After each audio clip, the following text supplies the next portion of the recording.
Chapter 39. The New Administration.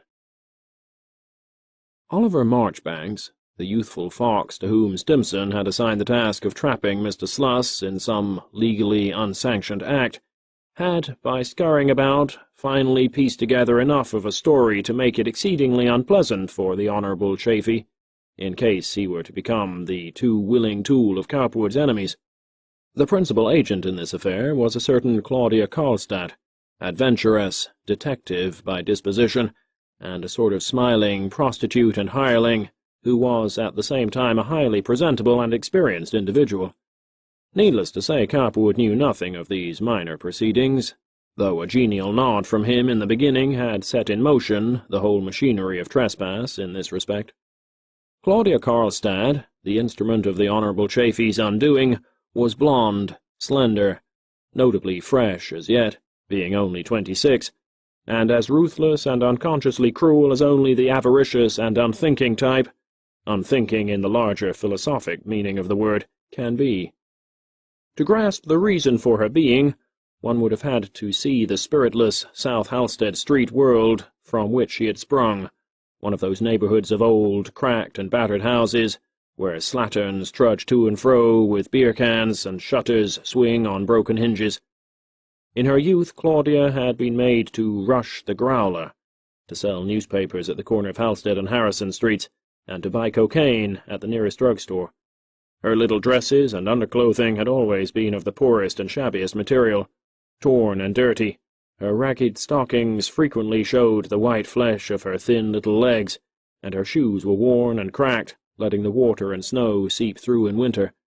Her companions were wretched little street boys of her own neighbourhood, from whom she learned to swear, and to understand and indulge in vile practices, though, as is often the case with children, she was not utterly depraved thereby at that. At 11, when her mother died, she ran away from the wretched children's home to which she had been committed, and by putting up a piteous tale, she was harboured on the west side by an Irish family whose 2 daughters were clerks in a large retail store. Through these, Claudia became a cash girl. Thereafter followed an individual career as strange and checkered as anything that had gone before. Sufficient to say that Claudia's native intelligence was considerable. At the age of 20 she had managed, through her connections with the son of a shoe manufacturer and with a rich jeweller, to amass a little cash and an extended wardrobe.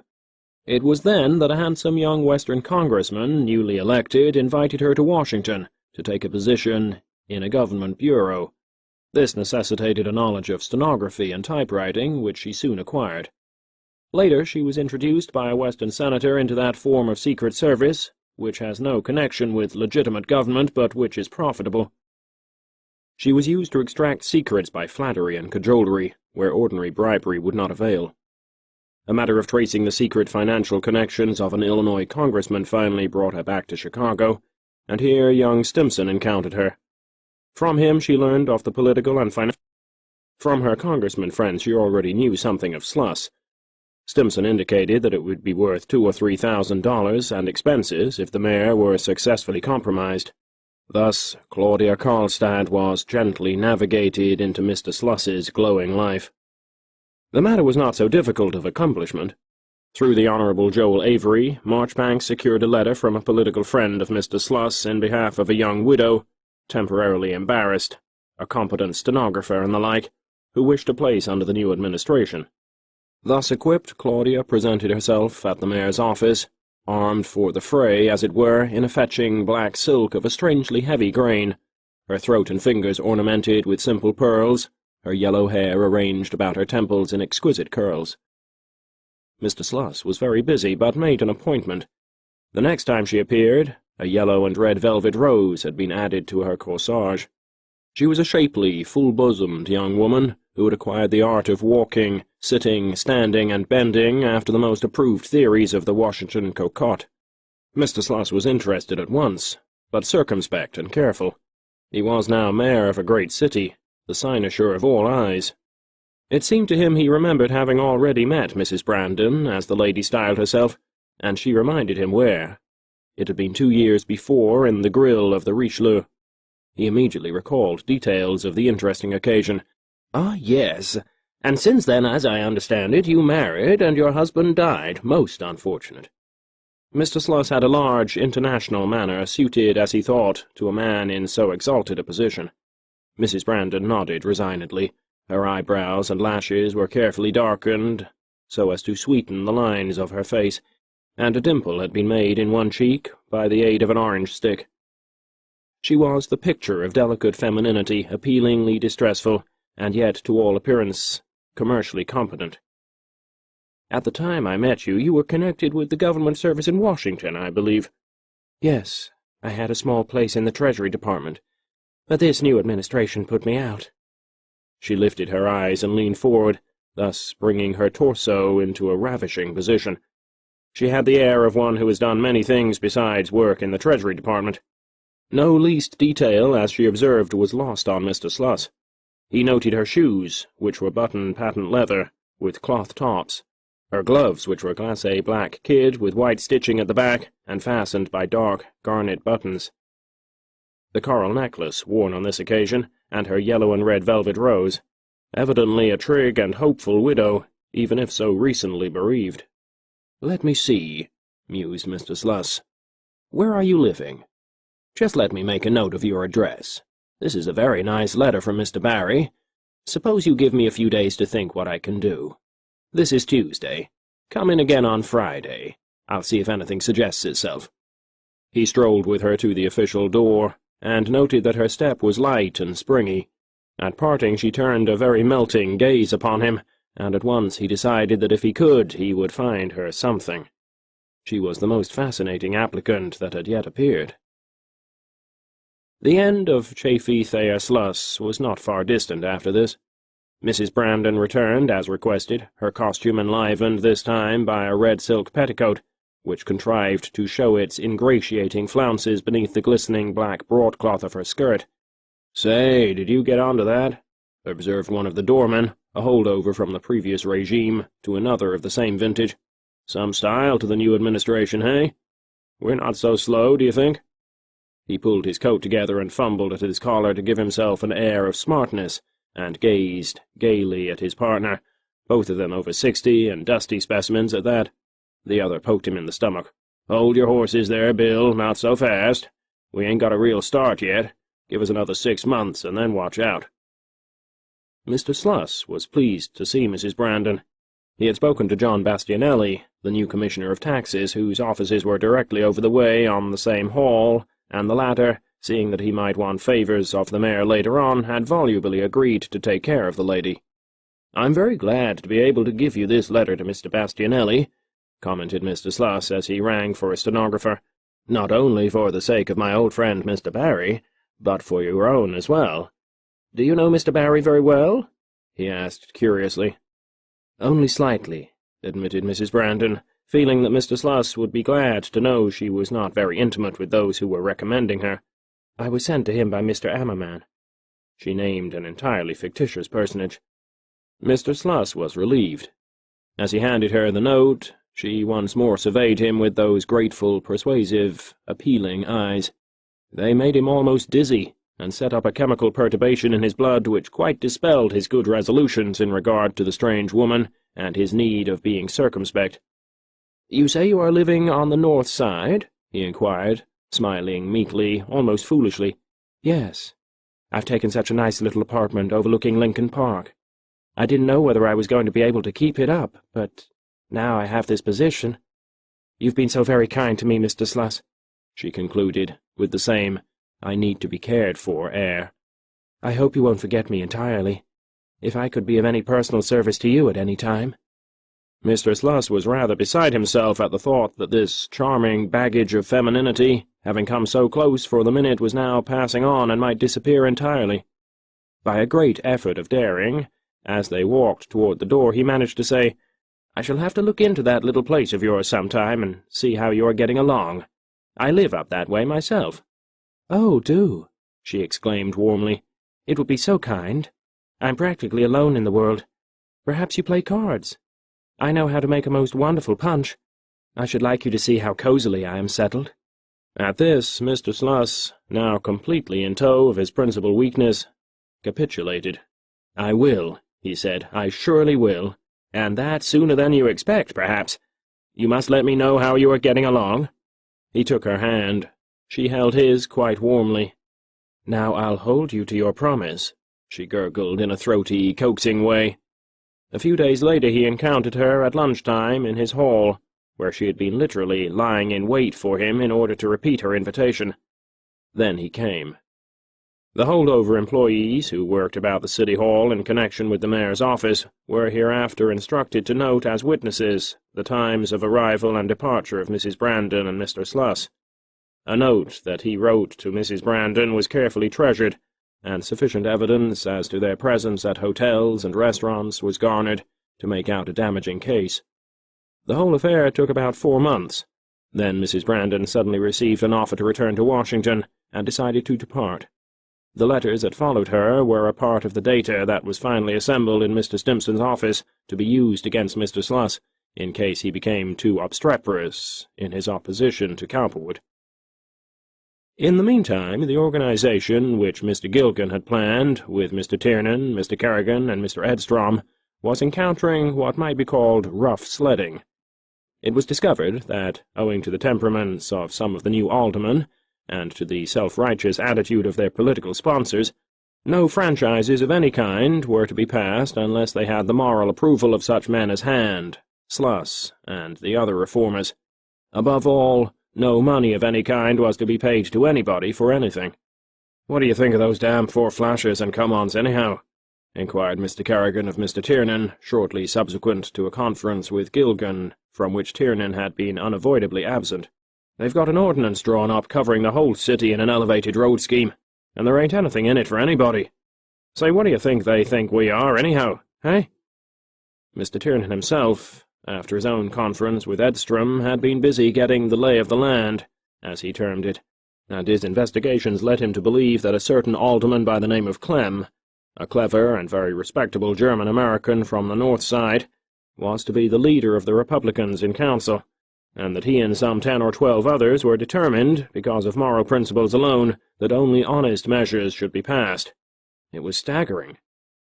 At this news Mr. Kerrigan, who had been calculating on a number of thousands of dollars for his vote on various occasions, stared incredulously. "Well, I'll be damned," he commented. "They've got a nerve. What?" "I've been talking to this fellow Clem of the 20th, said Mr. Tiernan sardonically. "Say, he's a real one. I met him over at the Tremont talking to Havernack. He shakes hands like a dead fish. What do you think he had the nerve to say to me? 'This isn't the Mr. Tiernan of the 2nd, he says. "I'm the same," says I. "Well, you don't look as savage as I thought you did," says he. "Haw, haw." I felt like saying, "If you don't go away, I'll give you a slight tap on the wrist." I'd like just one pass at a stiff like that up a dark alley. Mr. Tiernan almost groaned in anguish. And then he begins to say he doesn't see how there can be any reasonable objection to allowing various new companies to enter the streetcar field. "It's sufficiently clear," he says, "that the public is against monopolies in any form." Mr. Tiernan was mocking Mr. Clem's voice and language. "My eye," he concluded sententiously. "Wait till he tries to throw that dope into Gumbel and Pinsky and Schlumbohm. Haw, haw, haw." Mr. Kerrigan, at the thought of these hearty aldermen accustomed to all the perquisites of graft and rake-off, leaned back and gave vent to a burst of deep-chested laughter. "I'll tell you what it is, Mike," he said archly, hitching up his tight, very artistic and almost English trousers.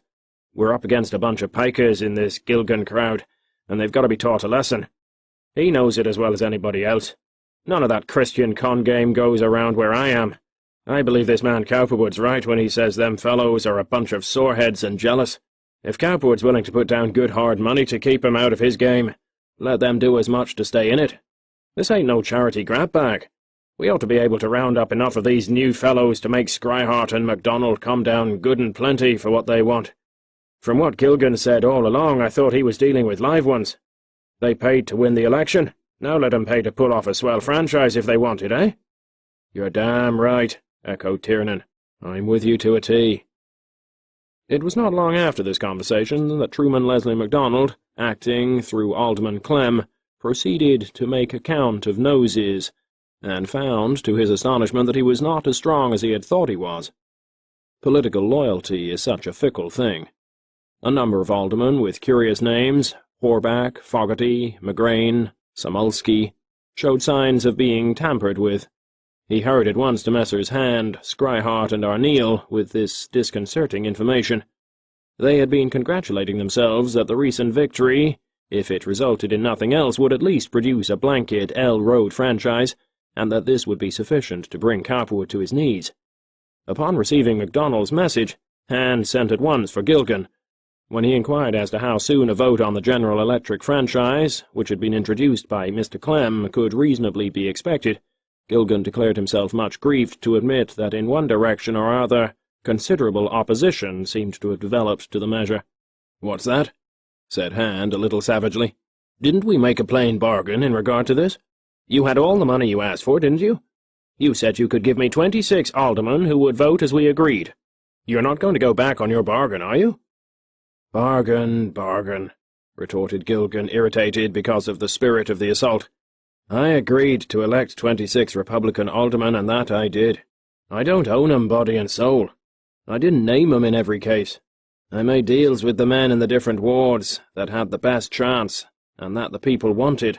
I'm not responsible for any crooked work that's going on behind my back, am I? I'm not responsible for men's not being straight if they're not." Mr. Gilgan's face was an aggrieved question mark. "But you had the picking of these men," insisted Mr. Hand aggressively. "Every one of them had your personal endorsement. You made the deal with them. You don't mean to say they're going back on their sacred agreement to fight Cowperwood tooth and nail? There can't be any misunderstanding on their part as to what they were elected to do. The newspapers have been full of the fact that nothing favourable to Cowperwood was to be put through." "That's all true enough," replied Gilgan. "But I can't be held responsible for the private honesty of everybody. Sure, I elected these men, sure I did. But I selected them with the help of the rest of the Republicans and some of the Democrats. I had to make the best terms I could, to pick the men that could win. As far as I can find out, most of them are satisfied not to do anything for Cowperwood. It's passing these ordinances in favour of other people that's stirring up the trouble." Mr. Hand's broad forehead wrinkled, and his blue eyes surveyed Mr. Gilgan with suspicion. "Who are these men, anyhow?" he inquired. "I'd like to get a list of them." Mr. Gilgan, safe in his own subtlety, was ready with a toll of the supposed recalcitrants. They must fight their own battles. Mr. Hand wrote down the names, determining meanwhile to bring pressure to bear. He decided also to watch Mr. Gilgan. If there should prove to be a hitch in the program, the newspapers should be informed, and commanded to thunder appropriately. Such aldermen as proved unfaithful to the great trust imposed on them should be smoked out, followed back to the wards which had elected them, and exposed to the people who were behind them. Their names should be pilloried in the public press. The customary hints as to Cowperwood's deviltry and trickery should be redoubled. But in the meantime, Messrs. Stimson, Avery, McKibben, Van Sickle, and others were on Cowperwood's behalf, acting separately upon various unattached aldermen, those not temperamentally and chronically allied with the reform idea, and making them understand that if they could find it possible to refrain from supporting anti-Cowperwood measures for the next 2 years, a bonus in the shape of an annual salary of $2,000, or a gift in some other form, perhaps a troublesome note endorsed or a mortgage taken care of, would be forthcoming, together with a guarantee that the general public should never know. In no case was such an offer made direct. Friends or neighbors or suave unidentified strangers brought mysterious messages. By this method, some 11 aldermen, quite apart from the 10 regular Democrats who, because of McKenty and his influence, could be counted upon, had been already suborned. Although Schryhart, Hand, and Arneel did not know it, their plans, even as they planned, were being thus undermined, and try as they would, the coveted ordinance for a blanket franchise persistently eluded them. They had to content themselves for the time being with a franchise for a single L Road line on the south side, in Schryhart's own territory, and with a franchise to the General Electric, covering only one unimportant line, which would be easy for Cowperwood if he continued in power to take over at some later time. Chapter 40. A Trip to Louisville. The most serious difficulty confronting Cowperwood from now on was really not so much political as financial. In building up and financing his Chicago Street Railway enterprises, he had, in those days, when Addison was president of the Lake City National, used that bank as his chief source of supply. Afterward, when Addison had been forced to retire from the Lake City to assume charge of the Chicago Trust Company, Cowperwood had succeeded in having the latter designated as a central reserve, and in inducing a number of rural banks to keep their special deposits in its vaults. However, since the war on him and his interests had begun to strengthen through the efforts of Hand and Arneel, men most influential in the control of the other Central Reserve Banks of Chicago, and in close touch with the money barons of New York, there were signs not wanting that some of the country banks depositing with the Chicago Trust Company had been induced to withdraw because of pressure from outside inimical forces, and that more were to follow. It was some time before Cowperwood fully realized to what an extent this financial opposition might be directed against himself. In its very beginning, it necessitated speedy hurryings to New York, Philadelphia, Cincinnati, Baltimore, Boston, even London at times, on the chance that there would be loose and ready cash in someone's possession. It was on one of these peregrinations that he encountered a curious personality which led to various complications in his life, sentimental and otherwise, which he had not hitherto contemplated. In various sections of the country Cowperwood had met many men of wealth, some grave, some gay, with whom he did business, and among these, in Louisville, Kentucky, he encountered a certain Colonel Nathaniel Gillis, very wealthy, a horseman, inventor, roué, from whom he occasionally extracted loans. The colonel was an interesting figure in Kentucky society, and taking a great liking to Cowperwood, he found pleasure, during the brief periods in which they were together, in piloting him about. On one occasion in Louisville he observed, "Tonight, Frank, with your permission, I'm going to introduce you to one of the most interesting women I know. She isn't good, but she's entertaining. She has had a troubled history. She is the ex-wife of two of my best friends, both dead, and the ex-mistress of another. I like her because I knew her father and mother, and because she was a clever little girl and still is a nice woman, even if she is getting along. She keeps a sort of house of convenience here in Louisville for a few of her old friends. You haven't anything particular to do tonight, have you? Suppose we go round there." Cowperwood, who was always genially supportive when among strong men, a sort of bounding collie, and who liked to humor those who could be of use to him, agreed. "It sounds interesting to me. Certainly I'll go. Tell me more about her. Is she good-looking?" "Rather. But better yet, she is connected with a number of women who are." The colonel, who had a small grey goatee and sportive dark eyes, winked the latter solemnly. Cowperwood arose. "Take me there," he said. It was a rainy night. The business on which he was seeing the colonel required another day to complete. There was little or nothing to do. On the way the colonel retailed more of the life history of Nanny Hedden, as he familiarly called her, and explained that, although this was her maiden name, she had subsequently become first Mrs. John Alexander Fleming, then, after a divorce, Mrs. Ira George Carter, and now, alas, was known among the exclusive set of fast livers to which he belonged as plain Hattie Starr, the keeper of a more or less secret house of ill repute. Cowperwood did not take so much interest in all this until he saw her, and then only because of two children the colonel told him about. One a girl by her first marriage, Bernice Fleming, who was away in a New York boarding school, the other a boy, Rolfe Carter, who was in a military school for boys somewhere in the West. "That daughter of hers," observed the colonel, "is a chip off the old block, unless I miss my guess. I only saw her 2 or 3 times a few years ago when I was down east at her mother's summer house, but she struck me as having great charm even for a girl of 10.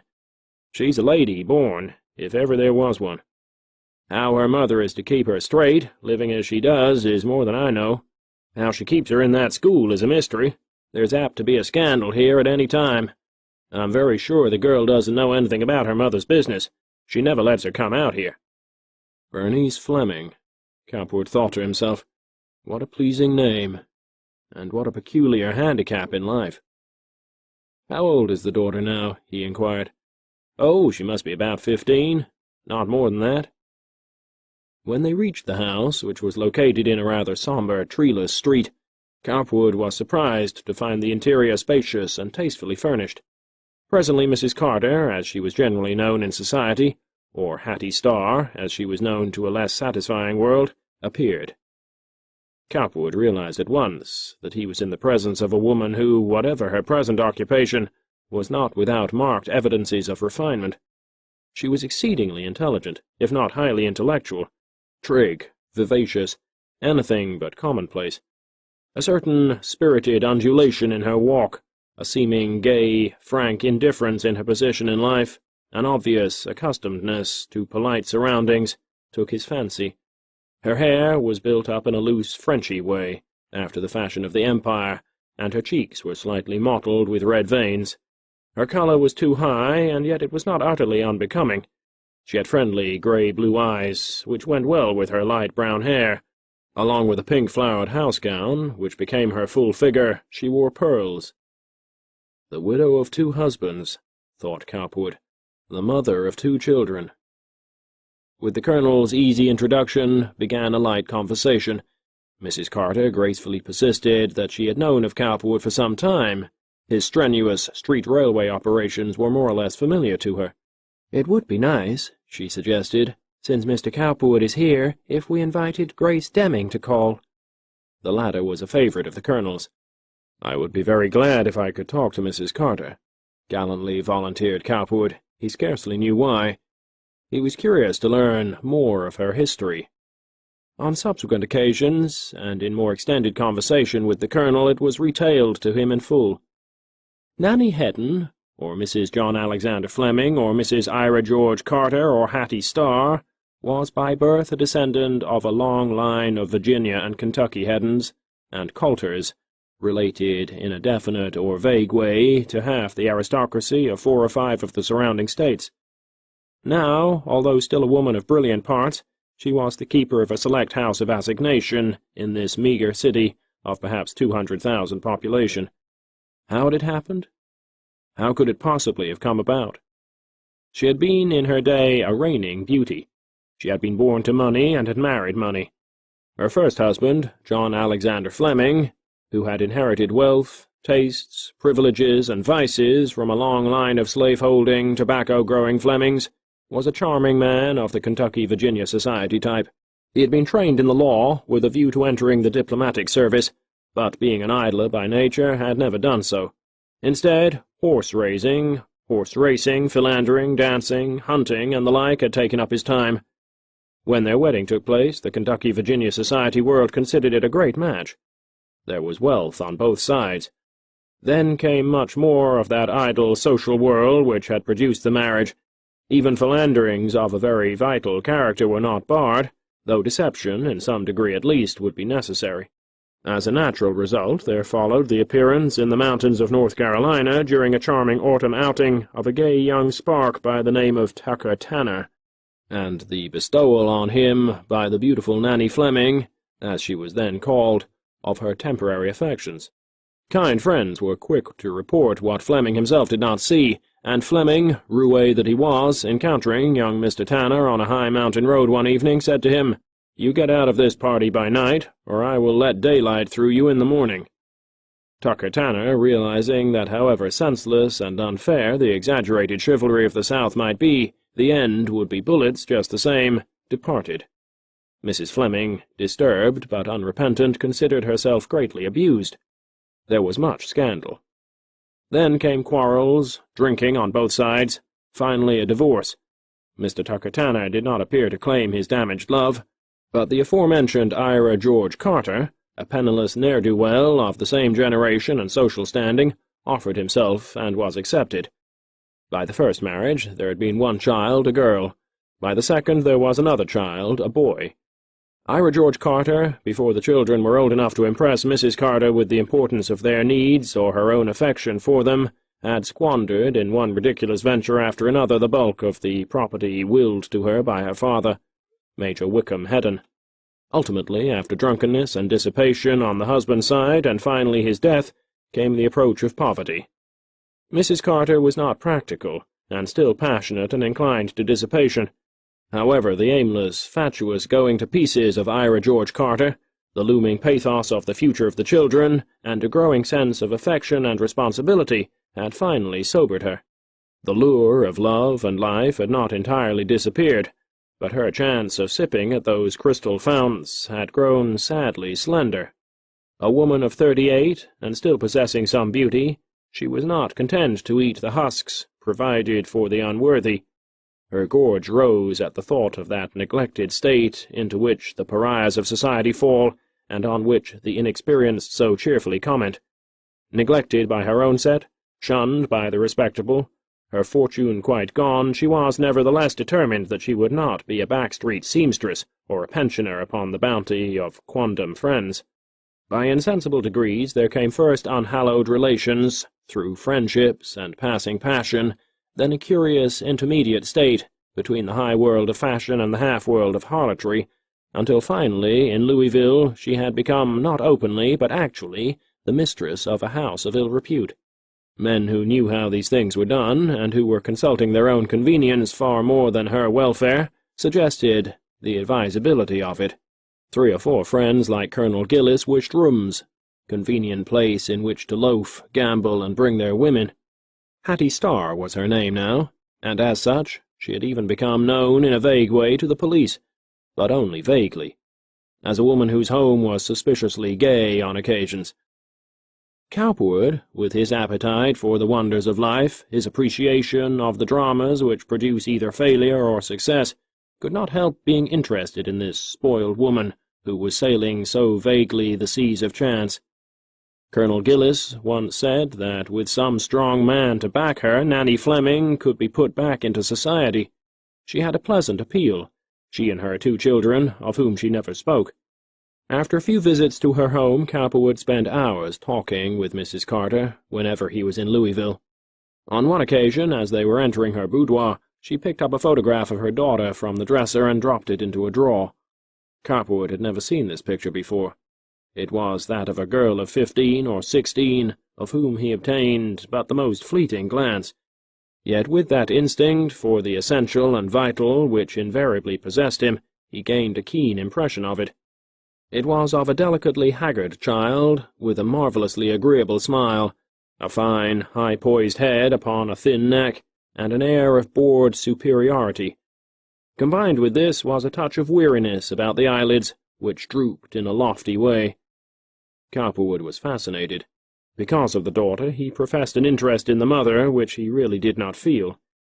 A little later, Cowperwood was moved to definite action by the discovery in a photographer's window in Louisville of a second picture of Bernice, a rather large affair which Mrs. Carter had had enlarged from a print sent her by her daughter some time before.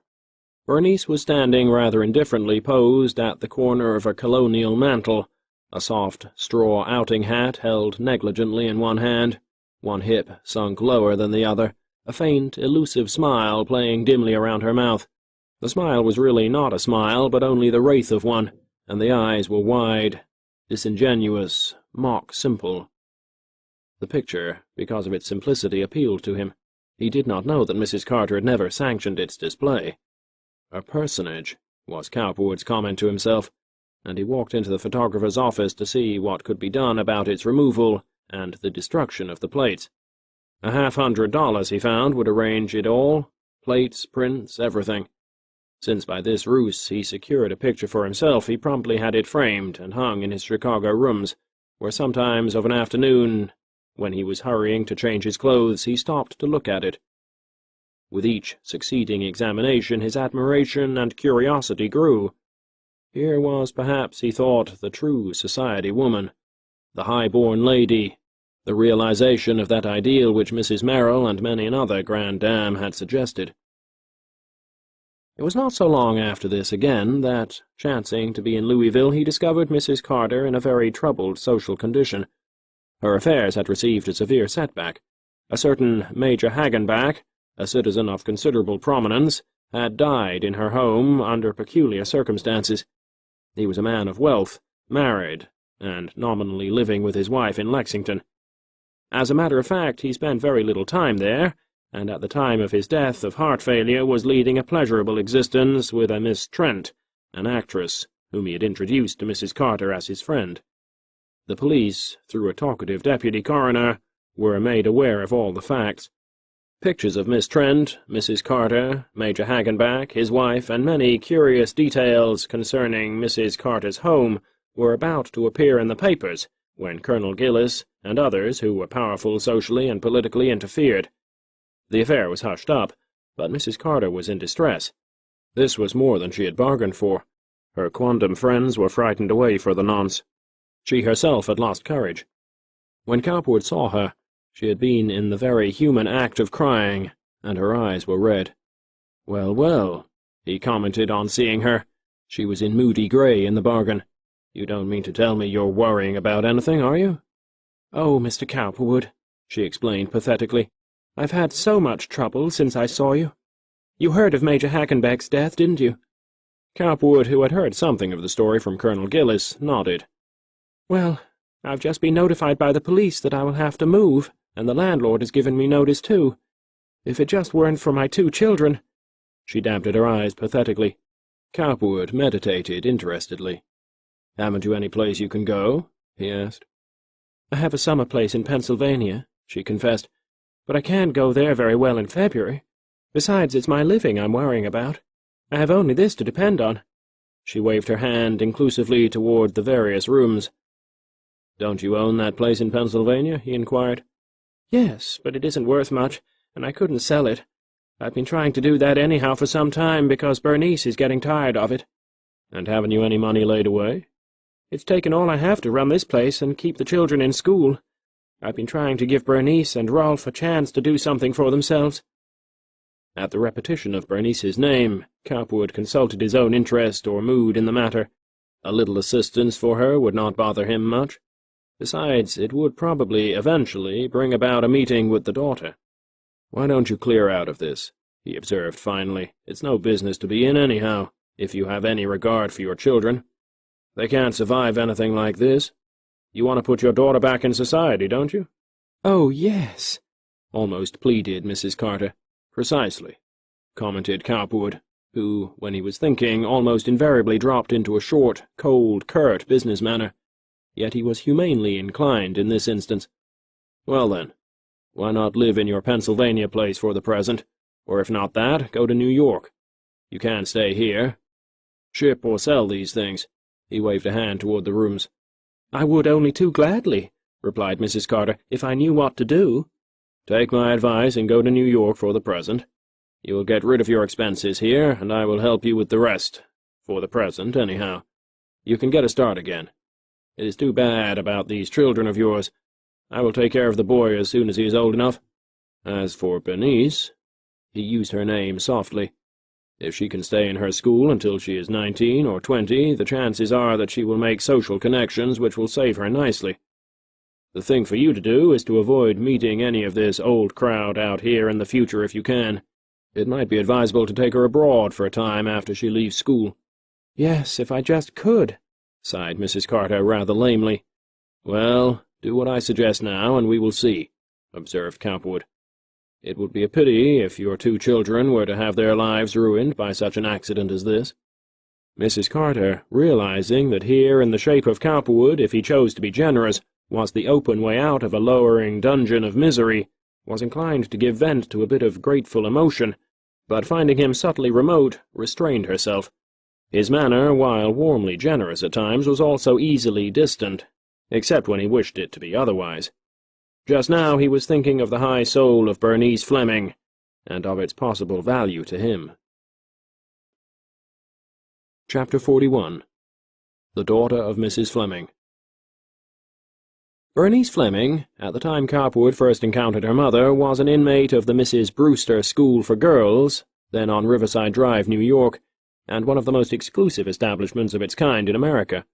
The social prestige and connections of the Heddens, Flemings, and Carters were sufficient to gain her this introduction, though the social fortunes of her mother were already at this time on the downgrade.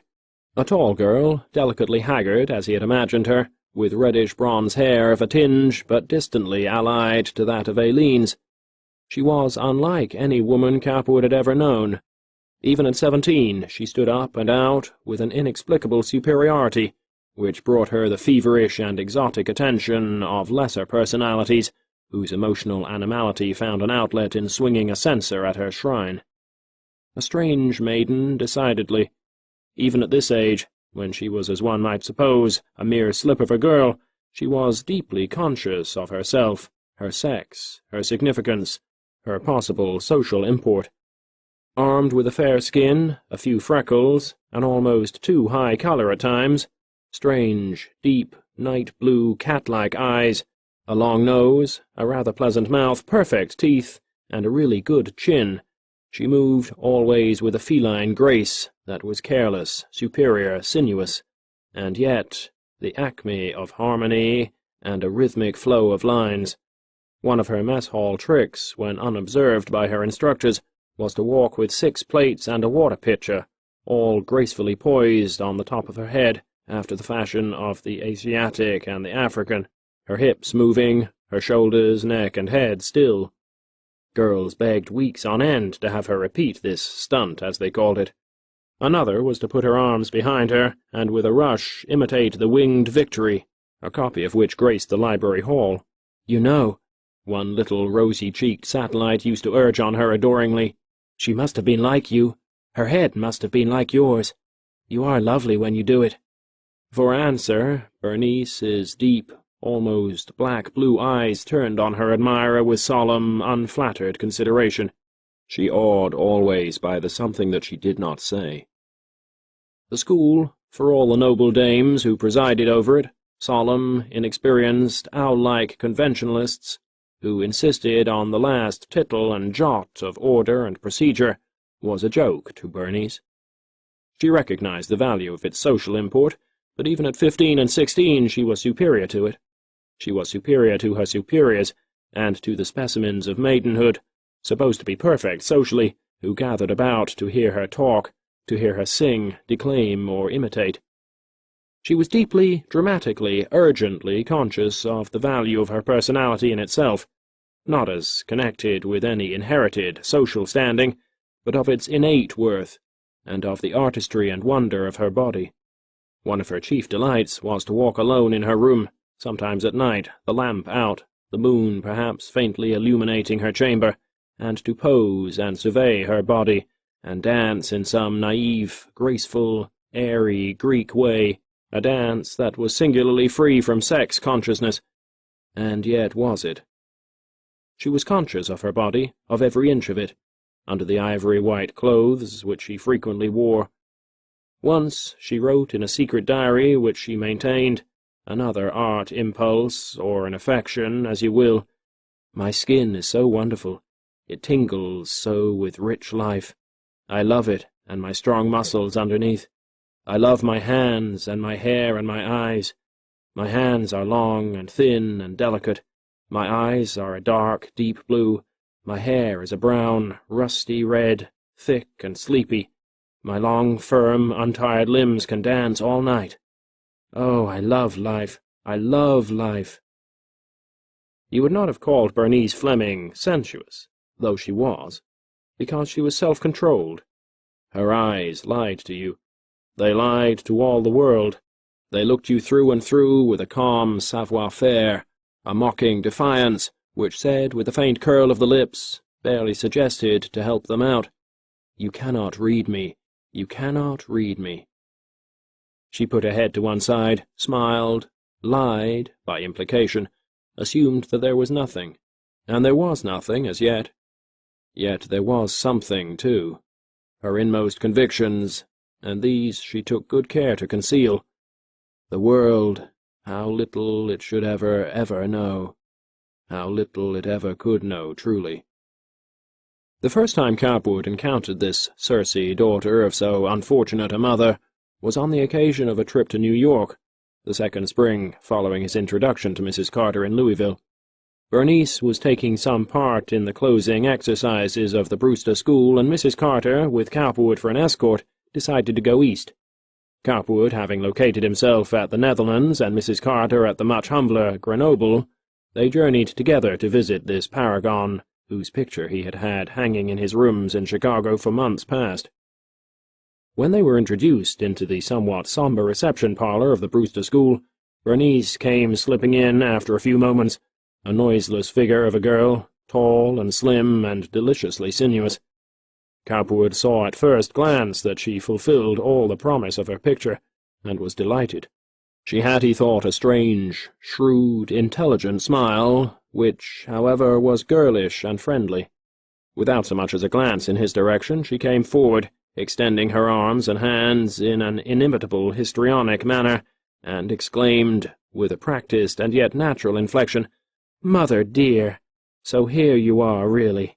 You know, I've been thinking of you all morning. I wasn't sure whether you would come today, you change about so.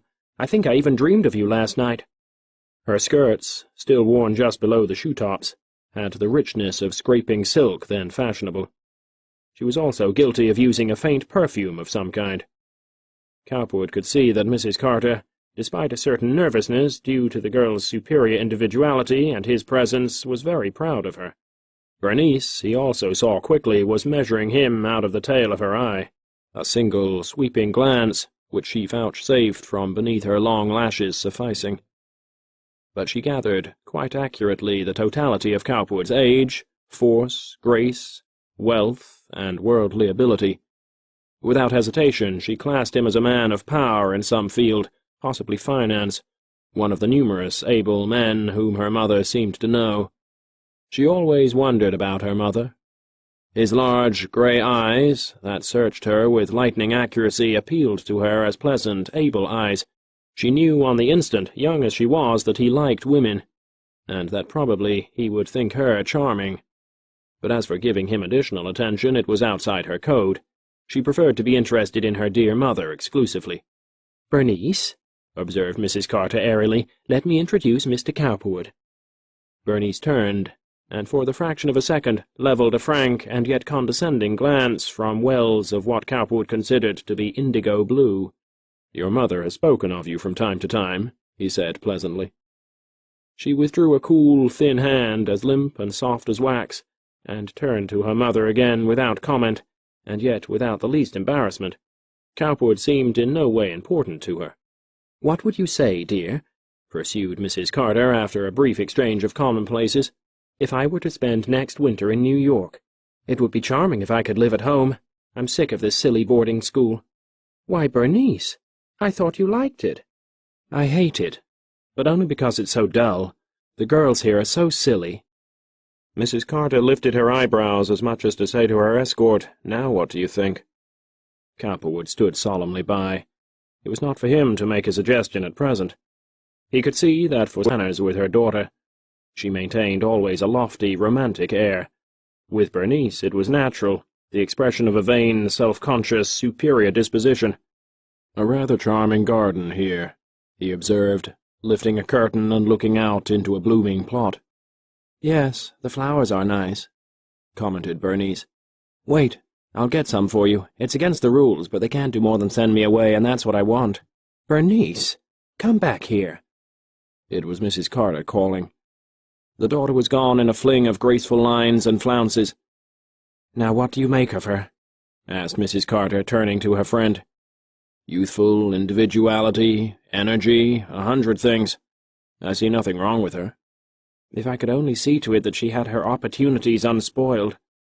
Already Bernice was returning, a subject for an artist in almost studied lines.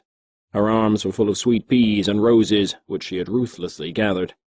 "You willful girl," scolded her mother indulgently. "I shall have to go and explain to your superiors. Whatever shall I do with her, Mr. Cowperwood?" "Load her with daisy chains and transport her to Cytherea," commented Cowperwood, who had once visited this romantic isle, and therefore knew its significance. Bernice paused. "What a pretty speech that is," she exclaimed. "I have a notion to give you a special flower for that. I will, too." She presented him with a rose. For a girl who had slipped in shy and still, Cowperwood commented, her mood had certainly changed. Still, this was the privilege of the born actress, to change. And as he viewed Bernice Fleming, now, he felt her to be such a born actress.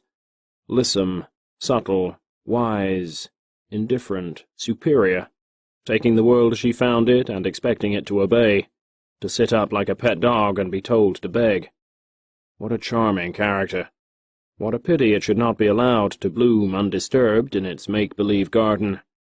What a pity indeed. Chapter 42. F.A. Cowperwood, Guardian. It was some time after this first encounter before Cowperwood saw Bernice again, and then only for a few days in that region of the Pocono Mountains where Mrs. Carter had her summer home. It was an idyllic spot on a mountainside some 3 miles from Stroudsburg, among a peculiar juxtaposition of hills which, from the comfortable recesses of a front veranda, had the appearance, as Mrs. Carter was fond of explaining, of elephants and camels parading in the distance. The humps of the hills, some of them as high as 1,800 feet, rose stately and green. Below, quite visible for a mile or more, moved the dusty, white road, descending to Stroudsburg. Out of her Louisville earnings, Mrs. Carter had managed to employ, for the several summer seasons she had been here, a gardener, who kept the sloping front lawn in seasonable flowers. There was a trig 2-wheeled trap, with a smart horse and harness, and both Rolf and Bernice were possessed of the latest novelty of the day, low-wheeled bicycles, which had just then superseded the old high-wheel variety. For Bernice, also, was a music rack full of classic music and song collections, a piano, a shelf of favorite books, painting materials, various athletic implements, and several types of Greek dancing tunics, which she had designed herself, including sandals and fillet for her hair. She was an idle, reflective, erotic person, dreaming strange dreams of a near and yet far-off social supremacy, at other times busying herself with such social opportunities as came to her. A more safely calculating and yet willful girl than Bernice Fleming would have been hard to find. By some trick of mental adjustment she had gained a clear prevision of how necessary it was to select the right socially and to conceal her true motives and feelings, and yet she was by no means a snob mentally, nor utterly calculating. Certainly things in her own and in her mother's life troubled her. Quarrels in her early days, from her 7th to her 11th year, between her mother and her stepfather, Mr. Carter, the latter's drunkenness verging upon delirium tremens at times, moving from one place to another. All sorts of sordid and depressing happenings. Bernice had been an impressionable child. Some things had gripped her memory mightily. Once, for instance, when she had seen her stepfather, in the presence of her governess, kick a table over, and, seizing the toppling lamp with demoniac skill, hurl it through a window. She herself had been tossed by him in one of these tantrums, when, in answer to the cries of terror of those about her, he had shouted, "Let her fall. It won't hurt the little devil to break a few bones."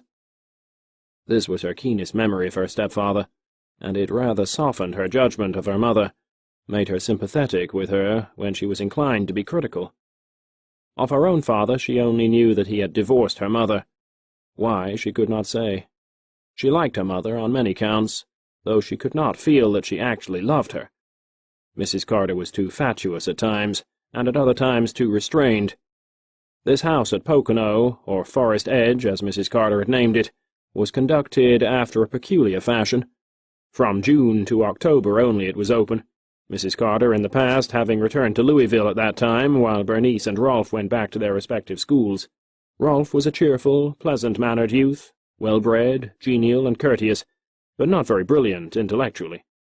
Cowperwood's judgment of him, the first time he saw him, was that under ordinary circumstances he would make a good confidential clerk, possibly in a bank. Bernice, on the other hand, the child of the first husband, was a creature of an exotic mind and an opalescent heart. After his first contact with her in the reception-room of the Brewster School, Cowperwood was deeply conscious of the import of this budding character. He was by now so familiar with types and kinds of women that an exceptional type, quite like an exceptional horse to a judge of horseflesh, stood out in his mind with singular vividness. Quite as in some great racing stable an ambitious horseman might imagine that he detected in some likely filly the signs and lineaments of the future winner of a derby, so in Bernice Fleming, in the quiet precincts of the Brewster School, Cowperwood provisioned the central figure of a Newport lawn fete, or a London drawing-room. Why? She had the air, the grace, the lineage, the blood. That was why. And on that score she appealed to him intensely, quite as no other woman before had ever done. It was on the lawn of Forest Edge that Cowperwood now saw Bernice. The latter had had the gardener set up a tall pole, to which was attached a tennis ball by a cord, and she and Rolfe were hard at work on a game of tetherball. Cowperwood, after a telegram to Mrs. Carter, had been met at the station in Pocono by her and rapidly driven out to the house. The green hills pleased him, the upwinding yellow road, the silver-grey cottage with the brown shingle roof in the distance. It was 3 in the afternoon, and bright for a sinking sun. "There they are now," observed Mrs. Carter, cheerful and smiling as they came out from under a low ledge that skirted the road a little way from the cottage. Bernice, executing a tripping, running step to one side, was striking the tethered ball with her racket. "They are hard at it, as usual. 2 such romps." She surveyed them with pleased motherly interest, which Cowperwood considered did her much credit. He was thinking that it would be too bad if her hopes for her children should not be realized. Yet possibly they might not be. Life was very grim. How strange, he thought, was this type of woman, at once a sympathetic, affectionate mother, and a panderer to the vices of men. How strange that she should have these children at all. Bernice had on a white skirt, white tennis shoes, a pale cream silk waist or blouse, which fitted her very loosely. Because of exercise, her colour was high, quite pink, and her dusty reddish hair was blowy. Though they turned into the hedge gate and drove to the west entrance, which was at one side of the house, there was no cessation of the game, not even a glance from Bernice, so busy was she. He was merely her mother's friend to her. Cowperwood noted, with singular vividness of feeling, that the lines of her movements, the fleeting, momentary positions she assumed, were full of a wondrous natural charm. He wanted to say so to Mrs. Carter, but restrained himself. "It's a brisk game," he commented with a pleased glance. "You play, do you?" "Oh, I did. I don't much any more. Sometimes I try a set with Rolfe or Bevy, but they both beat me so badly." "Bevy? Who is Bevy?" "Oh, that's short for Bernice. It's what Rolfe called her when he was a baby." "Bevy. I think that rather nice." "I always like it, too. Somehow it seems to suit her, and yet I don't know why." Before dinner, Bernice made her appearance, freshened by a bath and clad in a light summer dress that appeared to Cowperwood to be all flounces, and the more graceful in its lines for the problematic absence of a corset. Her face and hands, however, a face thin, long, and sweetly hollow, and hands that were slim and sinewy, gripped and held his fancy. He was reminded in the least degree of Stephanie, but this girl's chin was firmer and more delicately, though more aggressively, rounded. Her eyes, too, were shrewder and less evasive, though subtle enough. "So I meet you again," he observed, with a somewhat aloof air, as she came out on the porch and sank listlessly into a wicker chair. "The last time I met you, you were hard at work in New York." "Breaking the rules. No, I forget. That was my easiest work." "Oh, Rolfe," she called over her shoulder indifferently, "I see your pocket-knife out on the grass." Cowperwood, properly suppressed, waited a brief space. "Who won that exciting game?" "I did, of course. I always win at tetherball." "Oh, do you?" commented Cowperwood. "I mean with brother, of course. He plays so poorly." She turned to the west. The house faced south, and studied the road which came up from Stroudsburg. "I do believe that's Harry Kemp," she added, quite to herself. "If so, he'll have my mail, if there is any." She got up again and disappeared into the house, coming out a few moments later to saunter down to the gate, which was over 100 feet away. To Cowperwood she seemed to float, so hale and graceful was she. A smart youth in blue serge coat, white trousers, and white shoes drove by in a high-seated trap. "2 letters for you," he called in a high, almost falsetto voice. "I thought you would have 8 or 9. Blessed hard, isn't it?" He had a smart, though somewhat effeminate manner, and Cowperwood at once wrote him down as an ass. Bernice took the mail with an engaging smile. She sauntered past him, reading, without so much as a glance. Presently he heard her voice within. "Mother, the Haggertys have invited me for the last week in August. I have half a mind to cut Tuxedo and go. I like Bess Haggerty. Well, you'll have to decide that, dearest. Are they going to be at Tarrytown or Loon Lake? Loon Lake, of course, came Bernice's voice. What a world of social doings she was involved in, thought Cowperwood. She had begun well. The Haggertys were rich coal mine operators in Pennsylvania. Harris Haggerty, to whose family she was probably referring, was worth at least $6 or $8 million. The social world they moved in was high. They drove after dinner to the Saddler, at Sadler's Run, where a dance and moonlight promenade was to be given. On the way over, owing to the remoteness of Bernice, Cowperwood for the first time in his life felt himself to be getting old. In spite of the vigor of his mind and body, he realized constantly that he was over 52, while she was only 17. Why should this lure of youth continue to possess him? She wore a white concoction of lace and silk, which showed a pair of smooth young shoulders and a slender, queenly, inimitably modelled neck. He could tell by the sleek lines of her arms how strong she was. "It is perhaps too late," he said to himself in comment. "I'm getting old." The freshness of the hills in the pale night was sad. Sadler's, when they reached there after 10, was crowded with the youth and beauty of the vicinity. Mrs. Carter, who was prepossessing in a ball costume of silver and old rose, expected that Cowperwood would dance with her, and he did, but all the time his eyes were on Bernice, who was caught up by one youth or another of dapper mien during the progress of the evening, and carried rhythmically by in the mazes of the waltz or schottische. There was a new dance in vogue that involved a gay running step, kicking first one foot and then the other forward, turning and running backward and kicking again, and then swinging with a smart air back to back with one's partner. Bernice, in her lithe, rhythmic way, seemed to him the soul of spirited and gracious ease, unconscious of everybody and everything save the spirit of the dance itself, as a medium of sweet emotion, of some far-off, dreamlike spirit of gaiety. He wondered. He was deeply impressed. "Bernice," observed Mrs. Carter, when in an intermission she came forward to where Cowperwood and she were sitting in the moonlight discussing New York and Kentucky social life, "haven't you saved one dance for Mr. Cowperwood?" Cowperwood, with a momentary feeling of resentment, protested that he did not care to dance any more. Mrs. Carter, he observed to himself, was a fool.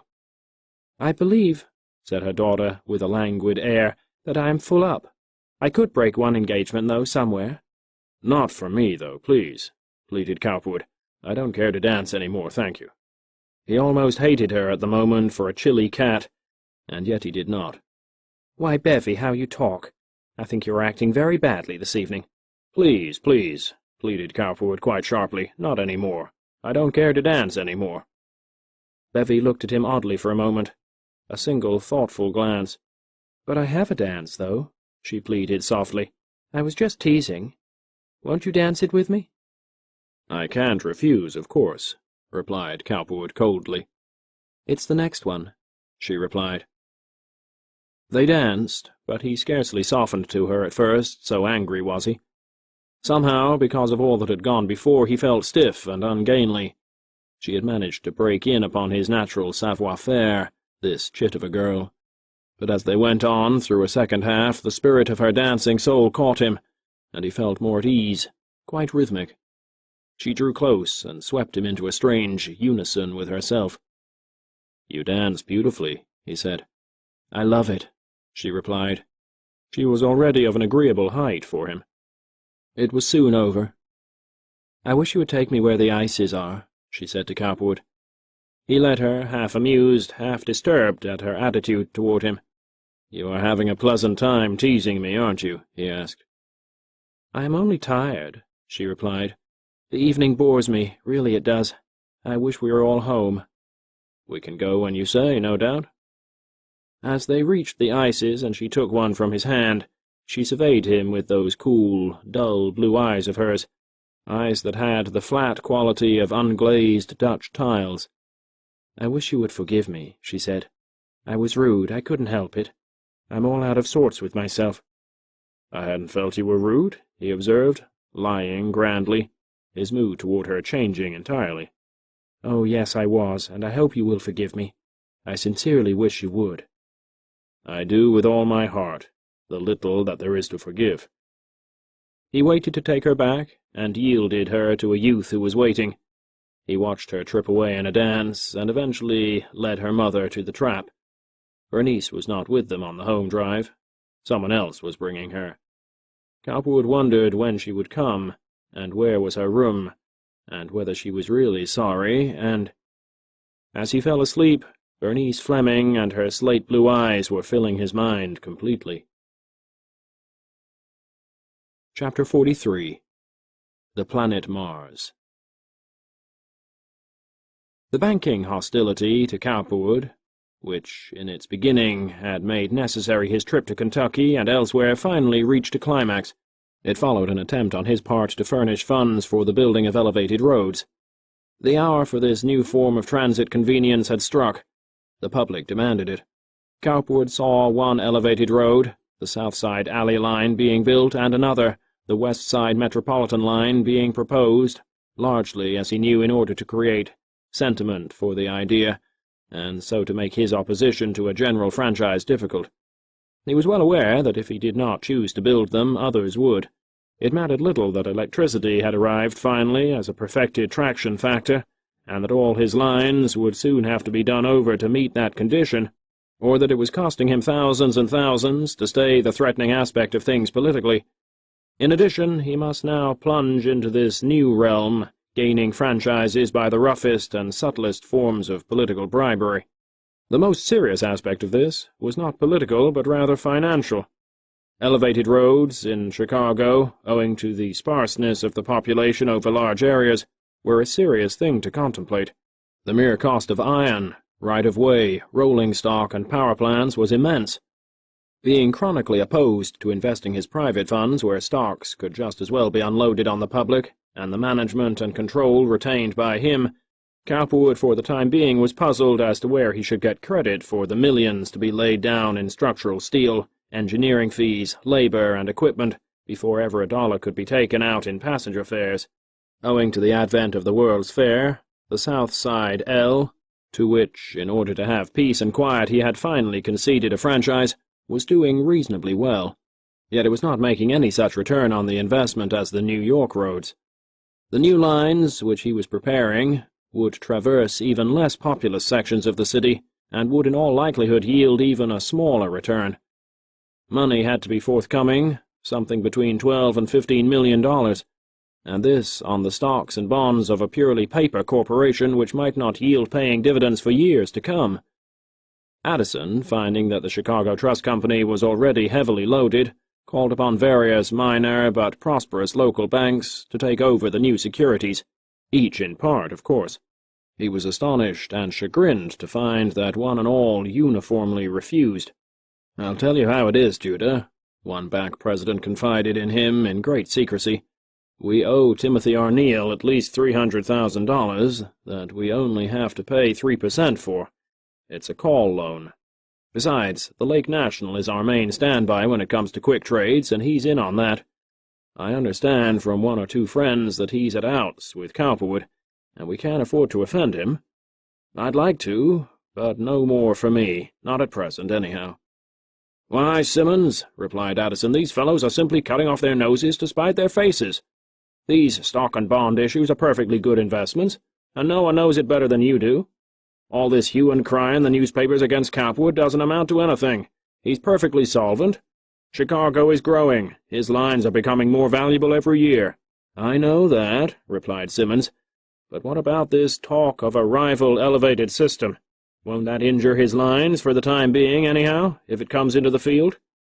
"If I know anything about Cowperwood," replied Addison simply, "there isn't going to be any rival elevated road. It's true they got the city council to give them a franchise for one line on the south side, but that's out of his territory anyhow.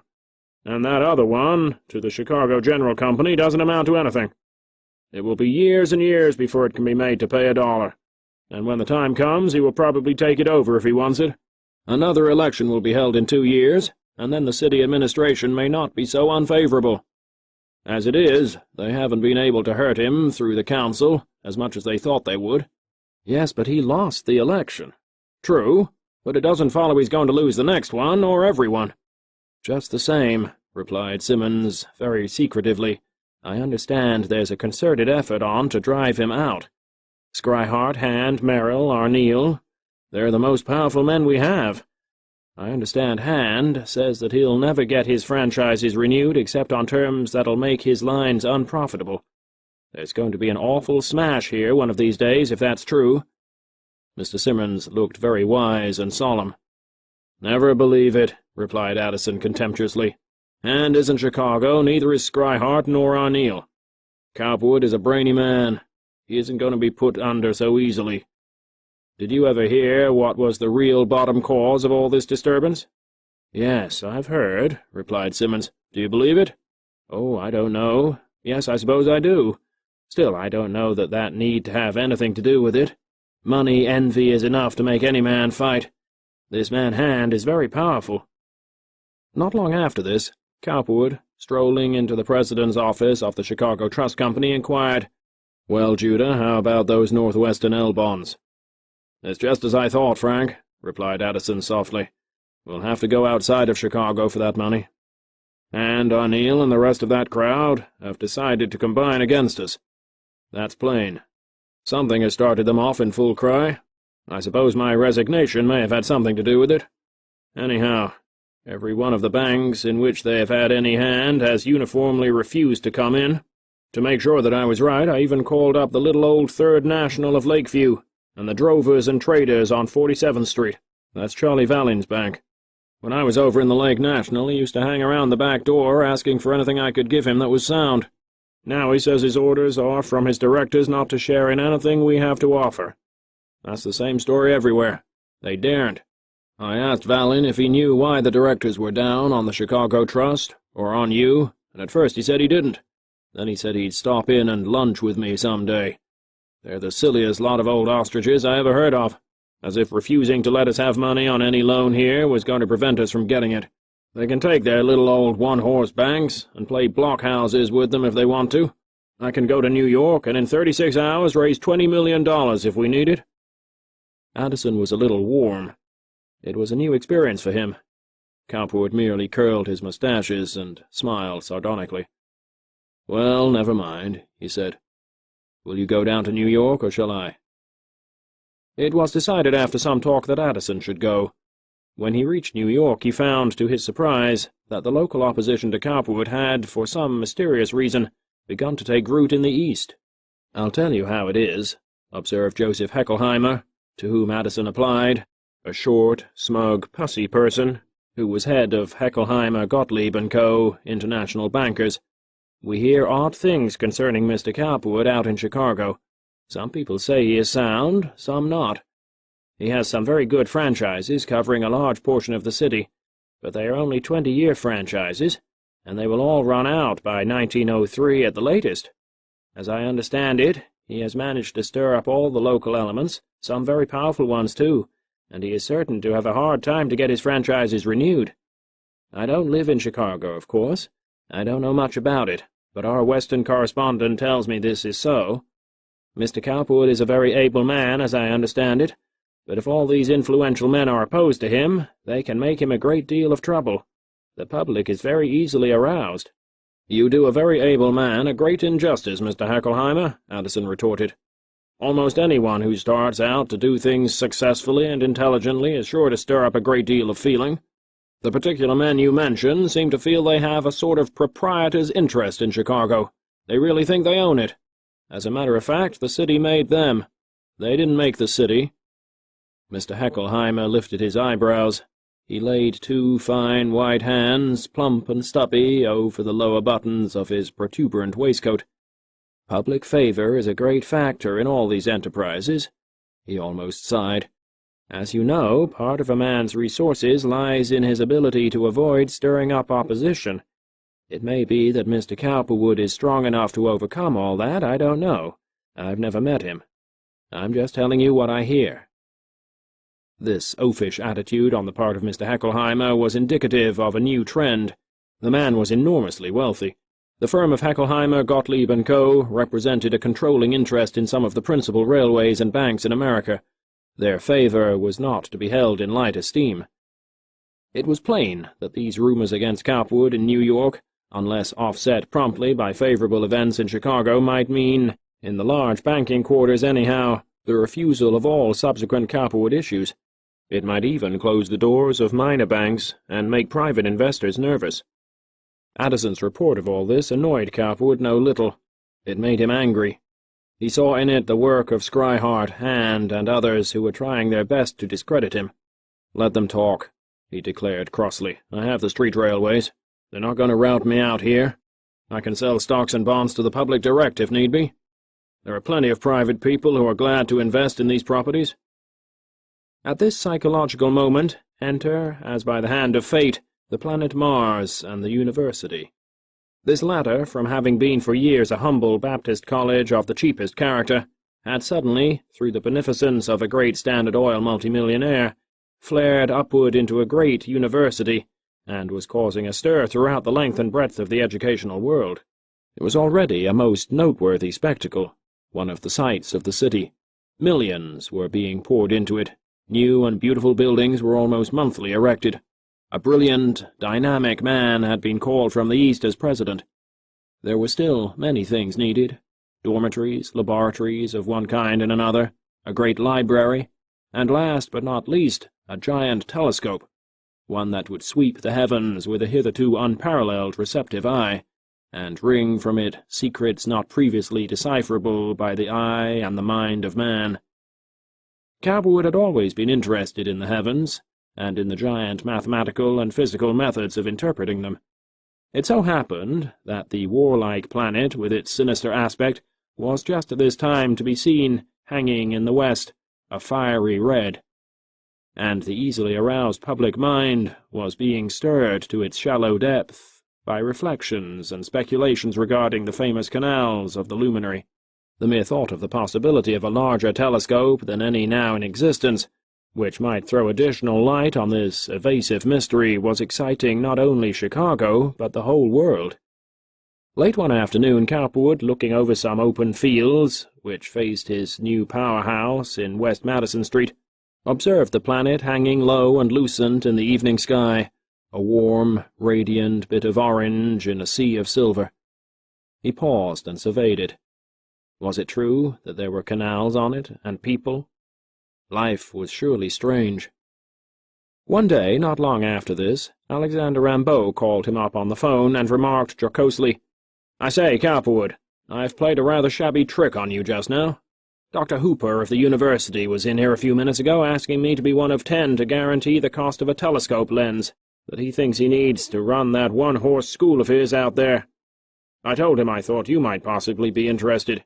His idea is to find someone who will guarantee $40,000, or 8 or 10 men who will guarantee $4,000 or $5,000 each. I thought of you because I've heard you discuss astronomy from time to time." "Let him come," replied Cowperwood, who was never willing to be behind others in generosity, particularly where his efforts were likely to be appreciated in significant quarters. Shortly afterward appeared the doctor himself, short, rotund, rubicund, displaying, behind a pair of clear, thick, gold-rimmed glasses, round, dancing, incisive eyes.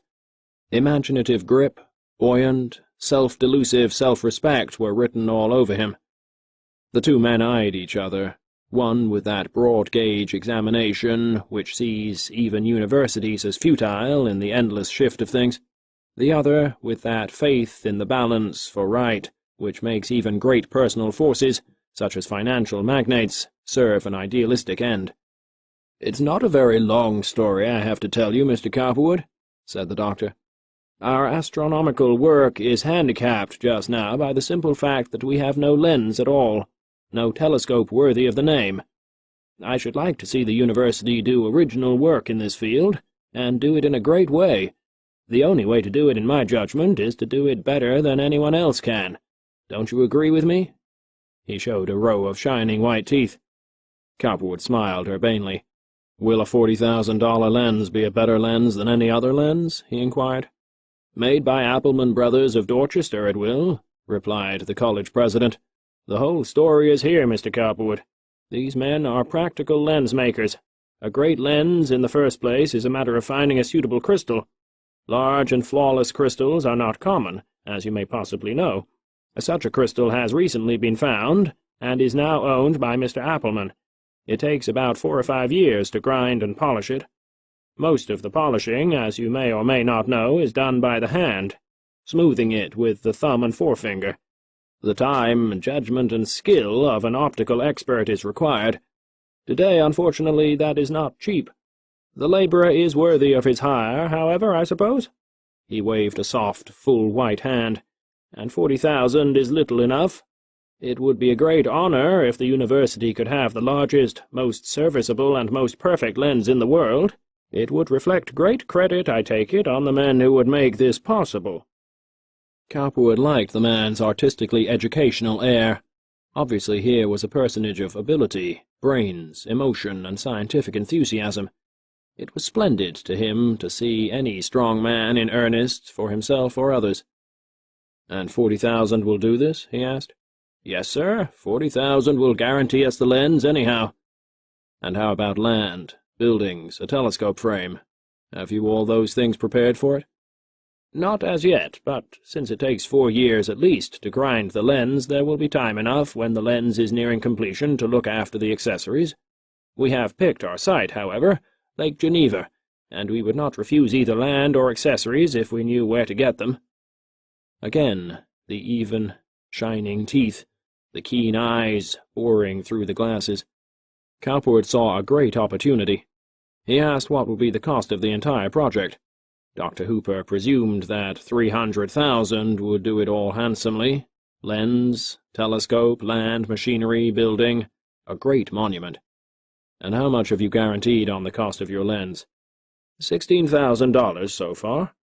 "To be paid when?" "In installments. 10,000 a year for 4 years. Just enough to keep the lensmaker busy for the present." Cowperwood reflected. 10,000 a year for 4 years would be a mere salary item, and at the end of that time he felt sure that he could supply the remainder of the money quite easily. He would be so much richer. His plan would be so much more mature. On such a repute, the ability to give a $300,000 telescope out of hand to be known as the Cowperwood telescope, he could undoubtedly raise money in London, New York, and elsewhere for his Chicago enterprise. The whole world would know him in a day. He paused, his enigmatic eyes revealing nothing of the splendid vision that danced before him. At last, at last. "How would it do, Mr. Hooper," he said sweetly, "if instead of 10 men giving you 4,000 each, as you plan, 1 man were to give you 40,000 in annual installments of 10,000 each? Could that be arranged as well?" "My dear Mr. Cowperwood," explained the doctor, glowing, his eyes alight, "do I understand that you personally might wish to give the money for this lens?" "I might, yes. But I should have to exact one pledge, Mr. Hooper, if I did any such thing." "And what would that be?" "The privilege of giving the land and the building, the whole telescope, in fact. I presume no word of this will be given out unless the matter is favorably acted upon," he added cautiously and diplomatically. The new president of the university arose, and eyed him with a peculiarly approbative and grateful gaze. He was a busy, overworked man. His task was large. Any burden taken from his shoulders in this fashion was a great relief. "My answer to that, Mr. Cowperwood, if I had the authority, would be to agree now in the name of the university and thank you. For form's sake, I must submit the matter to the trustees of the university, but I have no doubt as to the outcome. I anticipate nothing but grateful approbation. Let me thank you again." They shook hands warmly, and the solid collegian bustled forth. Cowperwood sank quietly in his chair. He pressed his fingers together, and for a moment or two permitted himself to dream. Then he called a stenographer and began a bit of dictation. He did not care to think, even to himself, how universally advantageous all this might yet prove to be. The result was that in the course of a few weeks the proffer was formally accepted by the trustees of the university, and a report of the matter, with Cowperwood's formal consent, was given out for publication. The fortuitous combination of circumstances already described gave the matter a unique news value. Giant reflectors and refractors had been given and were in use in other parts of the world, but none so large or so important as this. The gift was sufficient to set Cowperwood forth in the light of a public benefactor and patron of science, not only in Chicago but in London, Paris, and New York. Wherever, indeed, in the great capitals, scientific and intellectual men were gathered, this significant gift of an apparently fabulously rich American became the subject of excited discussion. Banking men, among others, took sharp note of the donor, and when Cowperwood's emissaries came around later with a suggestion that the 50-year franchises about to be voted him for elevated roads should be made a basis of bond and mortgage loans, they were courteously received. A man who could give $300,000 telescopes in the hour of his greatest difficulties must be in a rather satisfactory financial condition. He must have great wealth in reserve. After some preliminaries, during which Cowperwood paid a flying visit to Threadneedle Street in London and to Wall Street in New York, an arrangement was made with an English-American banking company by which the majority of the bonds for his proposed roads were taken over by them for sale in Europe and elsewhere, and he was given ample means wherewith to proceed. Instantly the stocks of his surface lines bounded in price, and those who had been scheming to bring about Cowperwood's downfall gnashed impotent teeth. Even Heckelheimer and Co. were interested. Anson Merrill, who had only a few weeks before given a large field for athletic purposes to the university, pulled a wry face over this sudden eclipse of his glory. Hosmer Hand, who had given a chemical laboratory, and Scryhart, who had presented a dormitory, were depressed to think that a benefaction less costly than theirs should create, because of the distinction of the idea, so much more notable comment. It was merely another example of the brilliant fortune which seemed to pursue the man, the star that set all their plans at defiance. Chapter 44. A Franchise Obtained. The money requisite for the construction of elevated roads having been thus pyrotechnically obtained, the acquisition of franchises remained no easy matter. It involved, among other problems, the taming of Chafee Thea Sluss, who, quite unconscious of the evidence stored up against him, had begun to fulminate the moment it was suggested in various secret political quarters that a new ordinance was about to be introduced, and that Cowperwood was to be the beneficiary. "Don't you let them do that, Mr. Sluss," observed Mr. Hand, who for purposes of conference had courteously but firmly bidden his hireling the mayor to lunch. "Don't you let them pass that if you can help it." As chairman or president of the city council, Mr. Sluss held considerable manipulative power over the machinery of procedure. "Raise such a row that they won't try to pass it over your head. Your political future really depends on it. You're standing with the people of Chicago. The newspapers and the respectable financial and social elements will fully support you in this. Otherwise, they will wholly desert you. Things have come to a handsome pass when men sworn and elected to perform given services turn on their backers and betray them in this way." Mr. Hand was very wroth. Mr. Sluss, immaculate in black broadcloth and white linen, was very sure that he would fulfill to the letter all of Mr. Hand's suggestions. The proposed ordinance should be denounced by him, its legislative progress heartily opposed in council. "They shall get no quarter from me," he declared emphatically. "I know what the scheme is. They know that I know it." He looked at Mr. Hand quite as one advocate of righteousness should look at another, and the rich promoter went away satisfied that the reins of government were in safe hands. Immediately afterward Mr. Sluss gave out an interview in which he served warning on all aldermen and councilmen that no such ordinance as the one in question would ever be signed by him as mayor. At 10:30 on the same morning on which the interview appeared, the hour at which Mr. Sluss usually reached his office, his private telephone bell rang, and an assistant inquired if he would be willing to speak to Mr. Frank A. Cowperwood. Mr. Sluss, somehow anticipating fresh laurels of victory, gratified by the front-page display given his announcement in the morning papers, and swelling internally with civic pride, announced solemnly, "Yes, connect me." "Mr. Sluss," began Cowperwood at the other end, "this is Frank A. Cowperwood." "Yes, what can I do for you, Mr. Cowperwood?" "I see by the morning papers that you state that you will have nothing to do with any proposed ordinance which looks to giving me a franchise for any elevated road on the north or west side." "That is quite true, replied Mr. Sluss loftily. "I will not. Don't you think it is rather premature, Mr. Sluss, to denounce something which has only a rumoured existence?" Cowperwood, smiling sweetly to himself, was quite like a cat playing with an unsuspicious mouse. "I should like very much to talk this whole matter over with you personally before you take an irrevocable attitude. It is just possible that after you have heard my side you may not be so completely opposed to me. From time to time I have sent to you several of my personal friends, but apparently you do not care to receive them." "Quite true," replied Mr. Sluss loftily.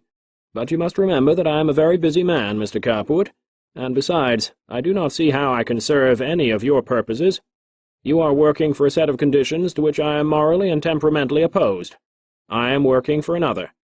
I do not see that we have any common ground on which to meet. In fact, I do not see how I can be of any service to you whatsoever." "Just a moment, please, Mr. Mayor," replied Cowperwood, still very sweetly, and fearing that Sluss might choose to hang up the receiver, so superior was his tone. "There may be some common ground of which you do not know. Wouldn't you like to come to lunch at my residence, or receive me at yours, or let me come to your office and talk this matter over? I believe you will find it the part of wisdom as well as courtesy to do this."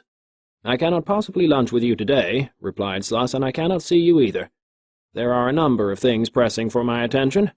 I must say also that I cannot hold any backroom conferences with you or your emissaries. If you come, you must submit to the presence of others." "Very well, Mr. Sluss," replied Cowperwood cheerfully. "I will not come to your office. But unless you come to mine before 5 o'clock this afternoon, you will face by noon tomorrow a suit for breach of promise, and your letters to Mrs. Brandon will be given to the public. I wish to remind you, as well as publicly so. Good morning." Mr. Cowperwood hung up his telephone receiver with a click, and Mr. Sluss sensibly and visibly stiffened and paled. Mrs. Brandon. The charming, lovable, discreet Mrs. Brandon, who had so ungenerously left him. Why should she be thinking of suing him for breach of promise? And how did his letters to her come to be in Cowperwood's hands? Good heavens! Those mushy letters! His wife, his children, his church and the owlish pastor thereof, Chicago, and its conventional, moral, religious atmosphere. Come to think of it, Mrs. Brandon had scarcely, if ever, written him a note of any kind. He did not even know her history. At the thought of Mrs. Sluss, her hard, cold blue eyes, Mr. Sluss arose, tall and distrait, and ran his hand through his hair. He walked to the window, snapping his thumb and middle finger, and looked eagerly at the floor. He thought of the telephone switchboard just outside his private office, and wondered whether his secretary, a handsome young Presbyterian girl, had been listening as usual. Oh, this sad, sad world! If the North Side ever learned of this, Hand, the newspapers, young MacDonald, would they protect him? They would not. Would they run him for mayor again? Never. Could the public be induced to vote for him, with all the churches fulminating against private immorality, hypocrites, and whited sepulchres? Oh, Lord, oh, Lord! And he was so very, very much respected and looked up to. That was the worst of it all. This terrible demon Cowperwood had descended on him, and he had thought himself so secure. He had not even been civil to Cowperwood. What if the latter chose to avenge the discourtesy? Mr. Sluss went back to his chair, but he could not sit in it. He went for his coat, took it down, hung it up again, took it down, announced over the phone that he could not see anyone for several hours, and went out by a private door. Wearily he walked along North Clark Street, looking at the hurly-burly of traffic, looking at the dirty, crowded river, looking at the sky and smoke and grey buildings, and wondering what he should do. The world was so hard at times, it was so cruel. His wife, his family, his political career. He could not conscientiously sign any ordinances for Mr. Cowperwood. That would be immoral, dishonest, a scandal to the city. Mr. Cowperwood was a notorious traitor to the public welfare. At the same time, he could not very well refuse, for here was Mrs. Brandon, the charming and unscrupulous creature, playing into the hands of Cowperwood. If he could only meet her, beg of her, plead. But where was she? He had not seen her for months and months. Could he go to Hand and confess all? But Hand was a hard, cold, moral man also. Oh, Lord, oh, Lord! He wondered and thought and sighed and pondered. all without avail. Pity the poor earthling caught in the toils of the moral law. In another country, perhaps, in another day, another age, such a situation would have been capable of a solution, one not utterly destructive to Mr. Sluss, and not entirely favourable to a man like Cowperwood. But here in the United States, here in Chicago, the ethical verities would all, as he knew, be lined up against him. What Lakeview would think, what his pastor would think, what Hand and all his moral associates would think. These were the terrible, the incontrovertible consequences of his lapse from virtue. At 4 o'clock, after Mr. Sluss had wandered for hours in the snow and cold, belabouring himself for a fool and a knave, and while Cowperwood was sitting at his desk signing papers, contemplating a glowing fire and wondering whether the mayor would deem it advisable to put in an appearance, his office door opened, and one of his trim stenographers entered, announcing Mr. Chafee Thayer Sluss. Enter Mayor Sluss, sad, heavy, subdued, shrunken, a very different gentleman from the one who had talked so cavalierly over the wires some 5.5 hours before. Grey weather, severe cold, and much contemplation of seemingly irreconcilable facts had reduced his spirits greatly. He was a little pale and a little restless. Mental distress has a reducing, congealing effect, and Mayor Sluss seemed somewhat less than his usual self in height, weight, and thickness. Cowperwood had seen him more than once on various political platforms, but he had never met him. When the troubled mayor entered, he arose courteously and waved him to a chair. "Sit down, Mr. Sluss," he said genially. "It's a disagreeable day out, isn't it? I suppose you have come in regard to the matter we were discussing this morning." Nor was this cordiality wholly assumed. One of the primal instincts of Cowperwood's nature, for all his chicane and subtlety, was to take no rough advantage of a beaten enemy. In the hour of victory he was always courteous, bland, gentle, and even sympathetic. He was so today, and quite honestly, too. Mayor Sluss put down the high sugar-loaf hat he wore, and said grandiosely, as was his manner even in the direst extremity, "Well, you see I am here, Mr. Cowperwood. What is it you wish me to do exactly?" "Nothing unreasonable, I assure you, Mr. Sluss," replied Cowperwood. "Your manner to me this morning was a little brusque, and as I've always wanted to have a sensible private talk with you, I took this way of getting it. I should like you to dismiss from your mind at once any thought that I'm going to take an unfair advantage of you in any way. I have no present intention of publishing your correspondence with Mrs. Brandon." As he said this, he took from his drawer a bundle of letters, which Mayor Sluss recognized at once as the enthusiastic missives which he had some time before penned to the fair Claudia. Mr. Sluss groaned as he beheld this incriminating evidence. "I'm not trying," continued Cowperwood, "to wreck your career, or to make you do anything which you do not feel that you can conscientiously undertake. The letters that I have here, let me say, have come to me quite by accident. I did not seek them. But since I do have them, I thought I might as well mention them as a basis for a possible talk and compromise between us." Cowperwood did not smile. He merely looked thoughtfully at Sluss, then, by way of testifying to the truthfulness of what he had been saying, thumped the letters up and down, just to show that they were real.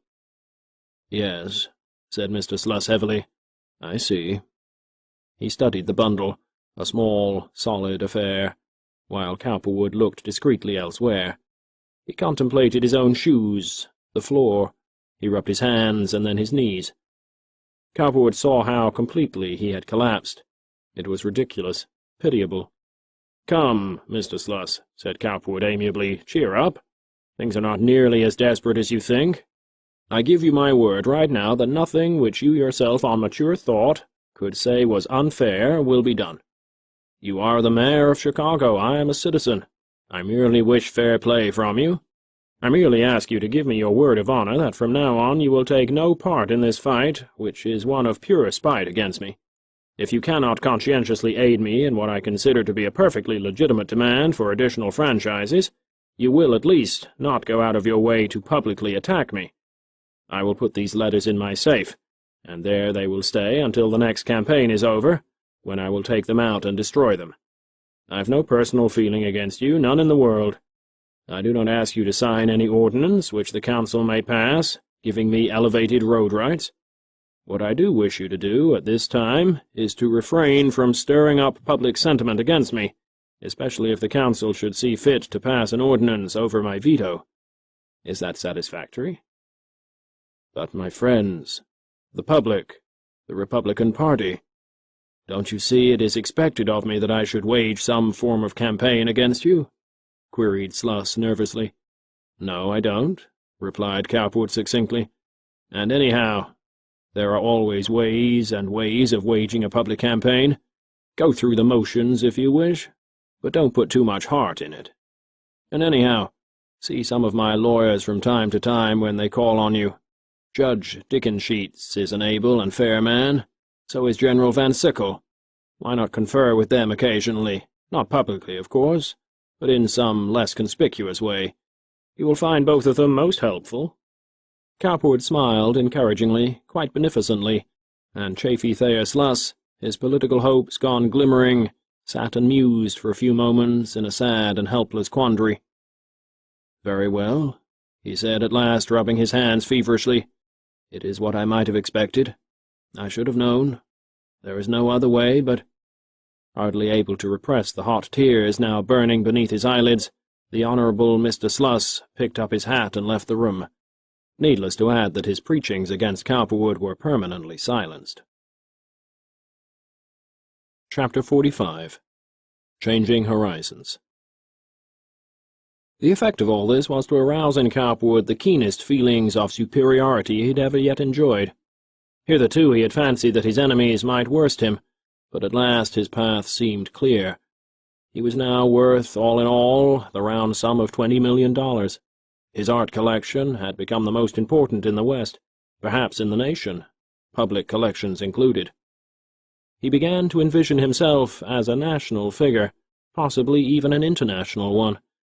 And yet he was coming to feel that, no matter how complete his financial victory might ultimately be, the chances were that he and Aileen would never be socially accepted here in Chicago. He had done too many boisterous things, alienated too many people. He was as determined as ever to retain a firm grip on the Chicago Street Railway situation, but he was disturbed, for a second time in his life, by the thought that, owing to the complexities of his own temperament, he had married unhappily, and would find the situation difficult of adjustment.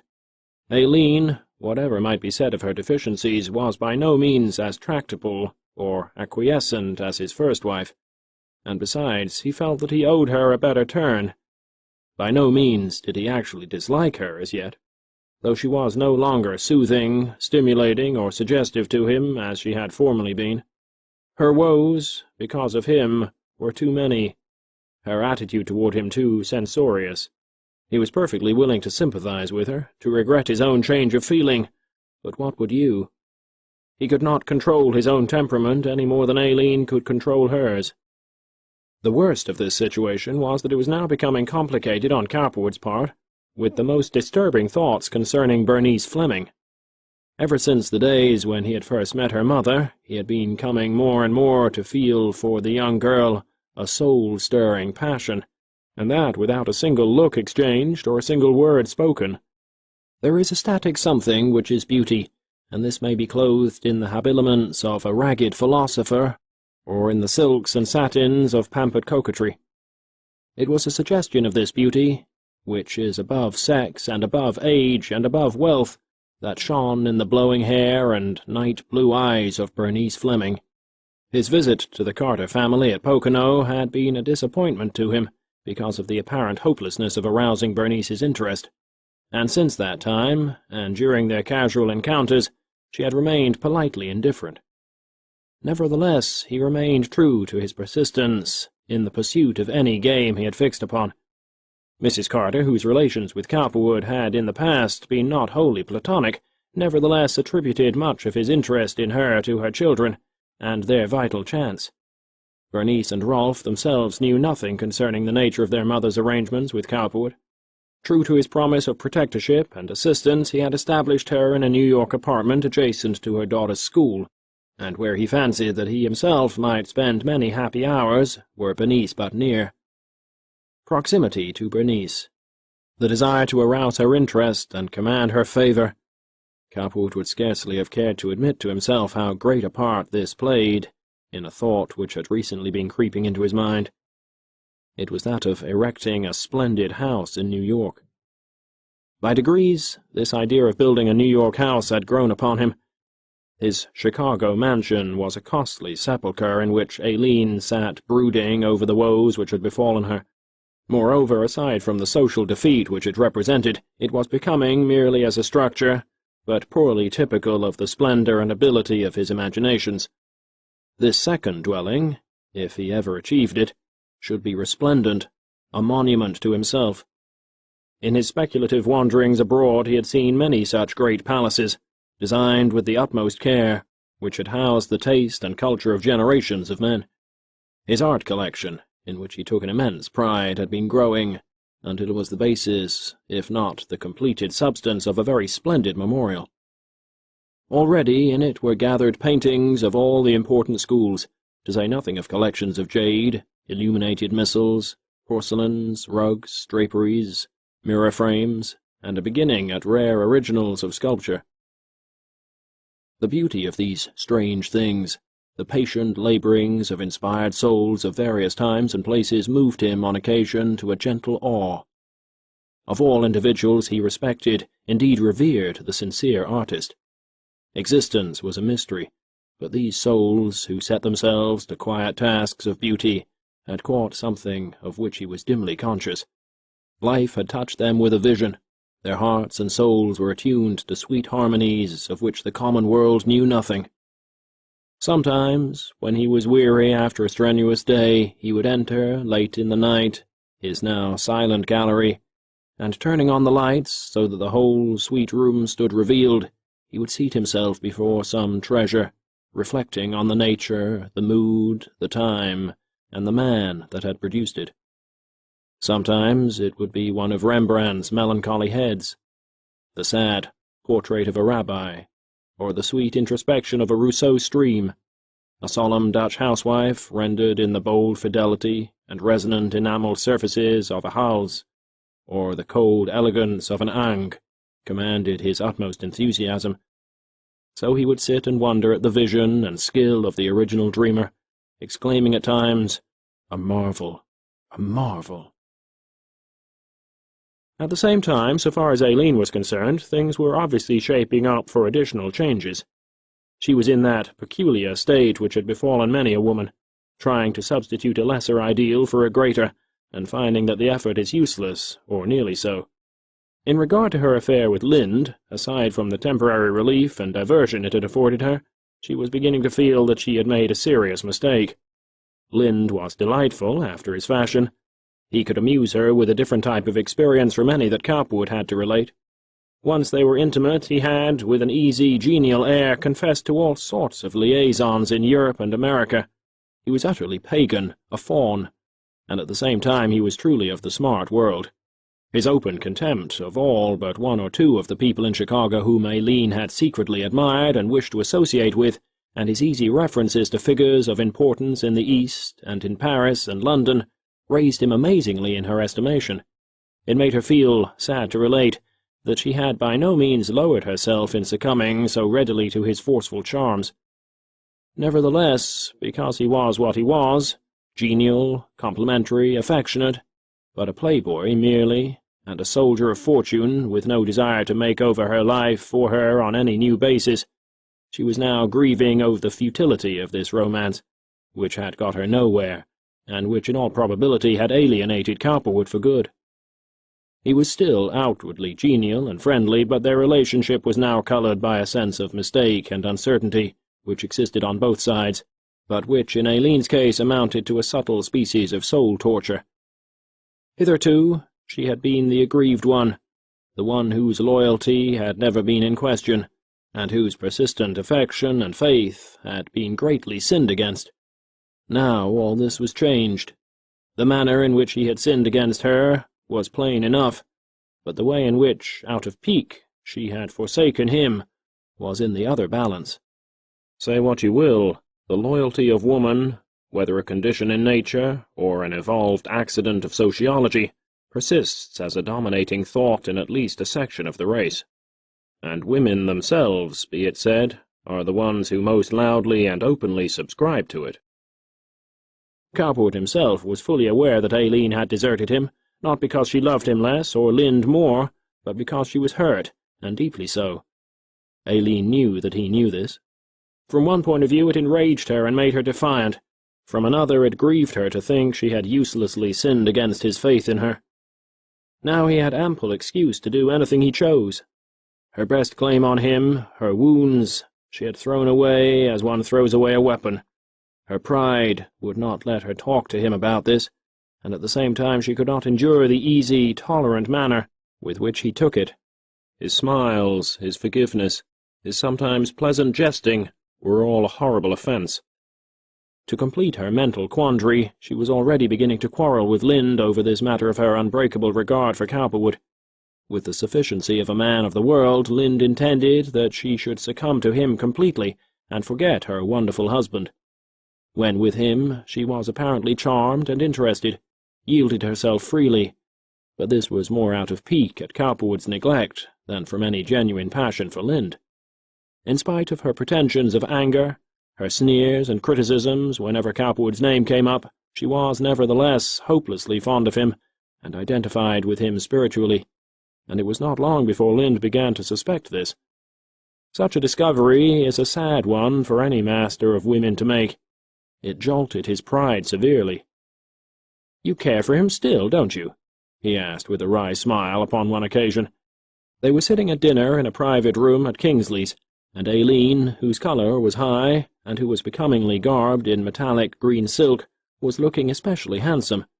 Lind had been proposing that she should make special arrangements to depart with him for a 3-month stay in Europe, but she would have nothing to do with the project. She did not dare. Such a move would make Cowperwood feel that she was alienating herself forever. It would give him an excellent excuse to leave her. "Oh, it isn't that," she had declared in reply to Lind's query. "I just don't want to go. I can't. I'm not prepared. It's nothing but a notion of yours anyhow. You're tired of Chicago because it's getting near spring. You go and I'll be here when you come back. Or I may decide to come over later," she smiled. Lind pulled a dark face. "Hell," he said. "I know how it is with you. You still stick to him, even when he treats you like a dog. You pretend not to love him, when as a matter of fact you're mad about him. I've seen it all along. You don't really care anything about me. You can't. You're too crazy about him." "Oh, shut up," replied Aileen, irritated greatly for the moment by this onslaught. "You talk like a fool. I'm not anything of the sort. I admire him. How could anyone help it?" At this time, of course, Cowperwood's name was filling the city. "He's a very wonderful man. He was never brutal to me. He's a full-sized man, I'll say that for him." By now Aileen had become sufficiently familiar with Lind to criticize him in her own mind, and even outwardly by innuendo, for being a loafer, an idler, who had never created in any way the money he was so freely spending. She had little power to psychologize concerning social conditions, but the stalwart, constructive persistence of Cowperwood along commercial lines, coupled with the current American contempt of leisure, reflected somewhat unfavorably upon Lind, she thought. Lind's face clouded still more at this outburst. "You go to the devil," he retorted. "I don't get you at all. Sometimes you talk as though you were fond of me. At other times you're all wrapped up in him. Now you either care for me or you don't. Which is it? If you're so crazy about him that you can't leave him home for a month or so, you certainly can't care much about me." Aileen, however, because of her long experience with Cowperwood, was more than a match for Lind. At the same time, she was afraid to let him go for fear that she would have no one to care for her. She liked him. He was a happy resource in her misery, at least for the moment. Yet the knowledge that Cowperwood looked upon this affair as a heavy blemish on her pristine solidarity cooled her. At the thought of him, and of her whole tarnished and troubled career, she was very unhappy. "Hell," Lind had repeated irritably. "Stay if you want to. I'll not be trying to over-persuade you, depend on that." They quarrelled still further over this matter, and though they eventually made up, both sensed the drift toward an ultimately unsatisfactory conclusion. It was one morning not long after this that Cowperwood, feeling in a genial mood over his affairs, came into Aileen's room, as he still did on occasions, to finish dressing and pass the time of day. "Well," he observed gaily as he stood before the mirror adjusting his collar and tie, "how are you and Lind getting along these days? Nicely?"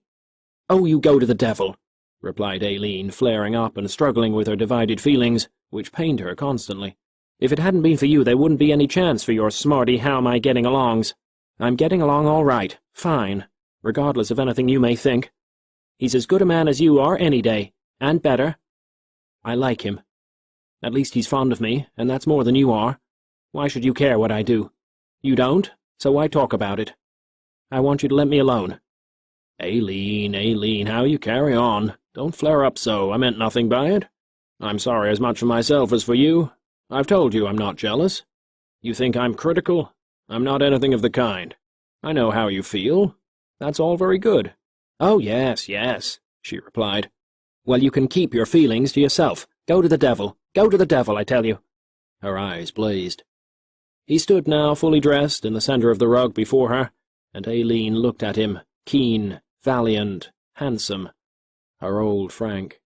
Once again she regretted her nominal faithlessness, and raged at him in her heart for his indifference. "You dog," she was about to add. "You have no heart." But she changed her mind. Her throat tightened and her eyes filled. She wanted to run to him and say, "Oh, Frank, don't you understand how it all is? How it all came about? Won't you love me again, can't you?" But she restrained herself.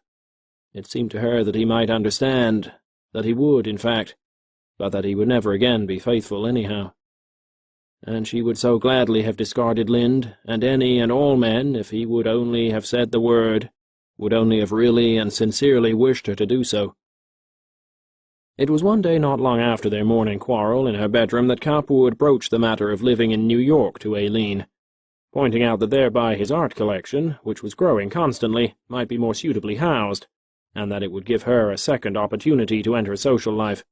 "So that you can get rid of me out here?" commented Aileen, little knowing of Bernice Fleming. "Not at all," replied Cowperwood sweetly. "You see how things are. There's no chance of our getting into Chicago society. There's too much financial opposition against me here. If we had a big house in New York, such as I would build, it would be an introduction in itself. After all, these Chicagoans aren't even a snapper on the real society whip. It's the Easterners who set the pace, and the New Yorkers most of all. If you want to say the word, I can sell this place and we can live down there part of the time anyhow. I could spend as much of my time with you there as I have been doing here, perhaps more." Because of her soul of vanity, Aileen's mind ran forward in spite of herself to the wider opportunities which his words suggested. This house had become a nightmare to her, a place of neglect and bad memories. Here she had fought with Rita Solberg. Here she had seen society come for a very little while, only to disappear. Here she had waited this long time for the renewal of Cowperwood's love, which was now obviously never to be restored in its original glamour. As he spoke, she looked at him quizzically, almost sadly in her great doubt. At the same time, she could not help reflecting that in New York, where money counted for so much, and with Cowperwood's great and growing wealth and prestige behind her, she might hope to find herself socially at last. Nothing venture, nothing have had always been her motto, nailed to her mast, though her equipment for the life she now craved had never been more than the veriest make-believe. Painted wood and tinsel, vain, radiant, hopeful Aileen. Yet how was she to know? "Very well," she observed finally. "Do as you like. I can live down there as well as I can here, I presume, alone." Cowperwood knew the nature of her longings. He knew what was running in her mind and how futile were her dreams. Life had taught him how fortuitous must be the circumstances which could enable a woman of Aileen's handicaps and defects to enter that cold upper world. Yet for all the courage of him, for the very life of him, he could not tell her. He could not forget that once, behind the grim bars in the penitentiary for the Eastern District of Pennsylvania, he had cried on her shoulder. He could not be an ingrate and wound her with his inmost thoughts, any more than he could deceive himself. A New York mansion and the dreams of social supremacy which she might there entertain would soothe her ruffled vanity and assuage her disappointed heart. and at the same time he would be nearer Bernice Fleming. Say what one will of these ferret windings of the human mind, they are, nevertheless, true and characteristic of the average human being, and Cowperwood was no exception. He saw it all. He calculated on it. He calculated on the simple humanity of Aileen. Chapter 46. Depths and Heights. The complications which had followed his various sentimental affairs left Cowperwood in a quandary at times as to whether there could be any peace or satisfaction outside of monogamy after all. Although Mrs. Hand had gone to Europe at the crisis of her affairs, she had returned to seek him out. Cecily Hagnin found many opportunities of writing him letters and assuring him of her undying affection. Florence Cochrane persisted in seeing or attempting to see him, even after his interest in her began to wane.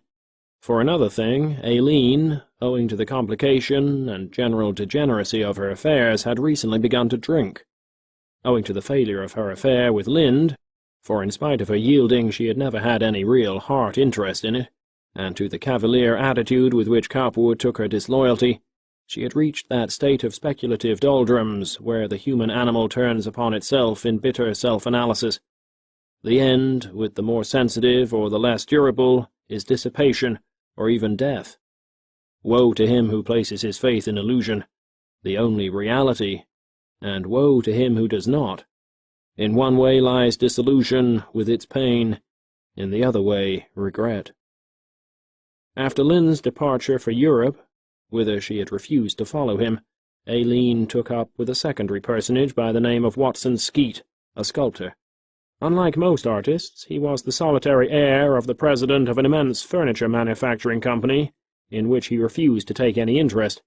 He had studied abroad, but had returned to Chicago with a view to propagating art in the West. A large, blond, soft-fleshed man, he had a kind of archaic naturalness and simplicity which appealed to Aileen. They had met at the Reese Greers. Feeling herself neglected after Lynn's departure, and dreading loneliness above all things, Aileen became intimate with Skeet, but to no intense mental satisfaction. That driving standard within, that obsessing ideal which requires that all things be measured by it, was still dominant. Who has not experienced the chilling memory of the better thing, how it creeps over the spirit of one's current dreams? Like the spectre at the banquet it stands, its substanceless eyes viewing with a sad philosophy the makeshift feast. The what might have been of her life with Cowperwood walked side by side with her wherever she went. Once occasionally indulging in cigarettes, she now smoked almost constantly. Once barely sipping at wines, cocktails, brandy and soda, she now took to the latter, or rather to a new whiskey and soda combination known as highball, with a kind of vehemence which had little to do with the taste of the thing itself. True, drinking is, after all, a state of mind and not an appetite. She had found on a number of occasions when she had been quarrelling with Lind, or was mentally depressed, that in partaking of these drinks, a sort of warm, speculative indifference seized upon her. She was no longer so sad. She might cry, but it was in a soft, rainy, relieving way. Her sorrows were as strange, enticing figures in dreams. They moved about and around her, not as things actually identical with her, but as ills which she could view at a distance. Sometimes both she and they, for she saw herself also in a kind of mirage or inverted vision, seemed beings of another state, troubled, but not bitterly painful. The old nepenthe of the bottle had seized upon her. After a few accidental lapses in which she found it acted as a solace or sedative, the highball visioned itself to her as a resource. Why should she not drink if it relieved her, as it actually did, of physical and mental pain? There were apparently no bad after-effects. The whiskey involved was diluted to an almost watery state. It was her custom now, when at home alone, to go to the butler's pantry where the liquors were stored, and prepare a drink for herself, or to order a tray, with a siphon and bottle placed in her room.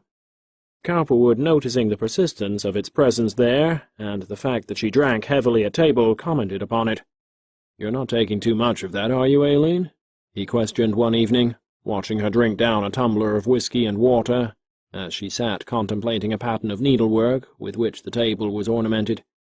"Certainly I'm not," she replied irritably, a little flushed and thick of tongue. "Why do you ask?" She herself had been wondering whether, in the course of time, it might not have a depreciating effect on her complexion. This was the only thing that still concerned her, her beauty. "Well, I see you have that bottle in your room all the time. I was wondering if you might not be forgetting how much you are using it." Because she was so sensitive, he was trying to be tactful. "Well," she answered crossly, "what if I am? It wouldn't make any particular difference if I did. I might as well drink as do some other things that are done." It was a kind of satisfaction to her to bait him in this way. His inquiry, being a proof of continued interest on his part, was of some value. At least he was not entirely indifferent to her. "I wish you wouldn't talk that way, Aileen," he replied. "I've no objection to your drinking some. I don't suppose it makes any difference to you now whether I object or not. But you are too good-looking, too well set up physically to begin that. You don't need it, and it's such a short road to hell. Your state isn't so bad. Good heavens, many another woman has been in your position. I'm not going to leave you unless you want to leave me. I've told you that over and over. I'm just sorry people change. We all do. I suppose I've changed some, but that's no reason for your letting yourself go to pieces. I wish you wouldn't be so desperate about this business. It may come out better than you think in the long run." He was merely talking to console her. "Oh. Aileen suddenly began to rock and cry in a foolish, drunken way, as though her heart would break, and Cowperwood got up. He was horrified after a fashion. "Oh, don't come near me," Aileen suddenly exclaimed, sobering in an equally strange way. "I know why you come. I know how much you care about me or my looks. Don't you worry whether I drink or not. I'll drink if I please, or do anything else if I choose. If it helps me over my difficulties, that's my business, not yours." And in defiance, she prepared another glass and drank it. Cowperwood shook his head, looking at her steadily and sorrowfully. "It's too bad, Aileen," he said. "I don't know what to do about you exactly. You oughtn't to go on this way. Whiskey won't get you anywhere. It will simply ruin your looks and make you miserable in the bargain." "Oh, to hell with my looks," she snapped. "A lot of good they've done me." And feeling contentious and sad, she got up and left the table. Cowperwood followed her after a time, only to see her dabbing at her eyes and nose with powder. A half-filled glass of whiskey and water was on the dressing-table beside her. It gave him a strange feeling of responsibility and helplessness. Mingled with his anxiety as to Aileen were thoughts of that alternate rise and fall of his hopes in connection with Bernice. She was such a superior girl, developing so definitely as an individual. To his satisfaction she had, on a few recent occasions when he had seen her, unbent sufficiently to talk to him in a friendly and even intimate way, for she was by no means hoity-toity, but a thinking, reasoning being of the profoundest intellectual, or rather the highest artistic tendencies. She was so carefree, living in a high and solitary world, at times apparently enwrapped in thoughts serene, at other times sharing vividly in the current interests of the social world of which she was a part, and which she dignified as much as it dignified her. One Sunday morning at Pocono, in late June weather, when he had come east to rest for a few days, and all was still and airy on the high ground which the Carter cottage occupied, Bernice came out on the veranda where Cowperwood was sitting, reading a fiscal report of one of his companies and meditating on his affairs. By now they had become somewhat more simpatica than formerly, and Bernice had an easy, genial way in his presence. She liked him, rather. With an indescribable smile which wrinkled her nose and eyes and played about the corners of her mouth, she said, "Now I am going to catch a bird." "A what?" asked Cowperwood, looking up and pretending he had not heard, though he had. He was all eyes for any movement of hers. She was dressed in a flouncy morning gown, eminently suitable for the world in which she was moving. "A bird," she replied, with an airy toss of her head. "This is June time, and the sparrows are teaching their young to fly." Cowperwood, previously engrossed in financial speculations, was translated as by the wave of a fairy wand into another realm where birds and fledglings and grass and the light winds of heaven were more important than bricks and stone and stocks and bonds. He got up and followed her flowing steps across the grass to where, near a clump of alder bushes, she had seen a mother sparrow enticing a fledgling to take wing. From her room upstairs, she had been watching this bit of outdoor sociology. It suddenly came to Cowperwood with great force how comparatively unimportant in the great drift of life were his own affairs, when about him was operative all this splendid will to existence as sensed by her. He saw her stretch out her hands downward, and run in an airy, graceful way, stooping here and there, while before her fluttered a baby sparrow, until suddenly she dived quickly, and then, turning her face agleam, cried, "See, I have him! He wants to fight, too! Oh, you little devil!" She was holding him, as she chose to characterize it, in the hollow of her hand, the head between her thumb and forefinger, with the forefinger of her free hand petting it the while she laughed and kissed it. It was not so much bird-love as the artistry of life and of herself that was moving her. Hearing the parent bird chirping distractedly from a nearby limb, she turned and called, "Don't make such a row, I shan't keep him long." Cowperwood laughed. Trig in the morning sun. "You can scarcely blame her," he commented. "Oh, she knows well enough I wouldn't hurt him," Bernice replied spiritedly, as though it were literally true. "Does she, indeed?" inquired Cowperwood. "Why do you say that?" "Because it's true. Don't you think they know when their children are really in danger?" "But why should they?" persisted Cowperwood, charmed and interested by the involute character of her logic. She was quite deceptive to him. He could not be sure what she thought. She merely fixed him a moment with her cool, slate-blue eyes. "Do you think the senses of the world are only 5? She asked, in the most charming and non-reproachful way. "Indeed, they know well enough. She knows." She turned and waved a graceful hand in the direction of the tree, where peace now reigned. The chirping had ceased. "She knows I'm not a cat." Again that enticing, mocking smile that wrinkled her nose, her eye corners, her mouth. The word cat had a sharp, sweet sound in her mouth. It seemed to be bitten off closely with force and airy spirit. Cowperwood surveyed her as he would have surveyed the ablest person he knew. Here was a woman, he saw, who could and would command the utmost reaches of his soul in every direction. If he interested her at all, he would need them all. The eyes of her were at once so elusive, so direct, so friendly, so cool and keen.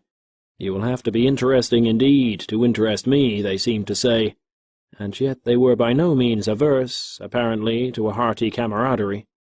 That nose-wrinkling smile said as much. Here was by no means a Stephanie Platoff, nor yet a Rita Solberg.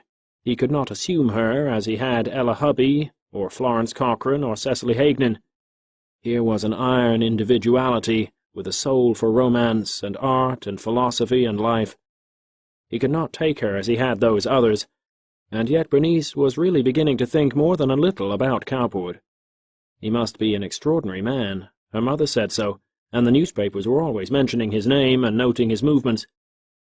A little later, at Southampton, whither she and her mother had gone, they met again. Together with a young man by the name of Grinnell, Cowperwood and Bernice had gone into the sea to bathe. It was a wonderful afternoon. To the east and south and west spread the sea, a crinkling floor of blue, and to their left, as they faced it, was a lovely outward curving shore of tawny sand.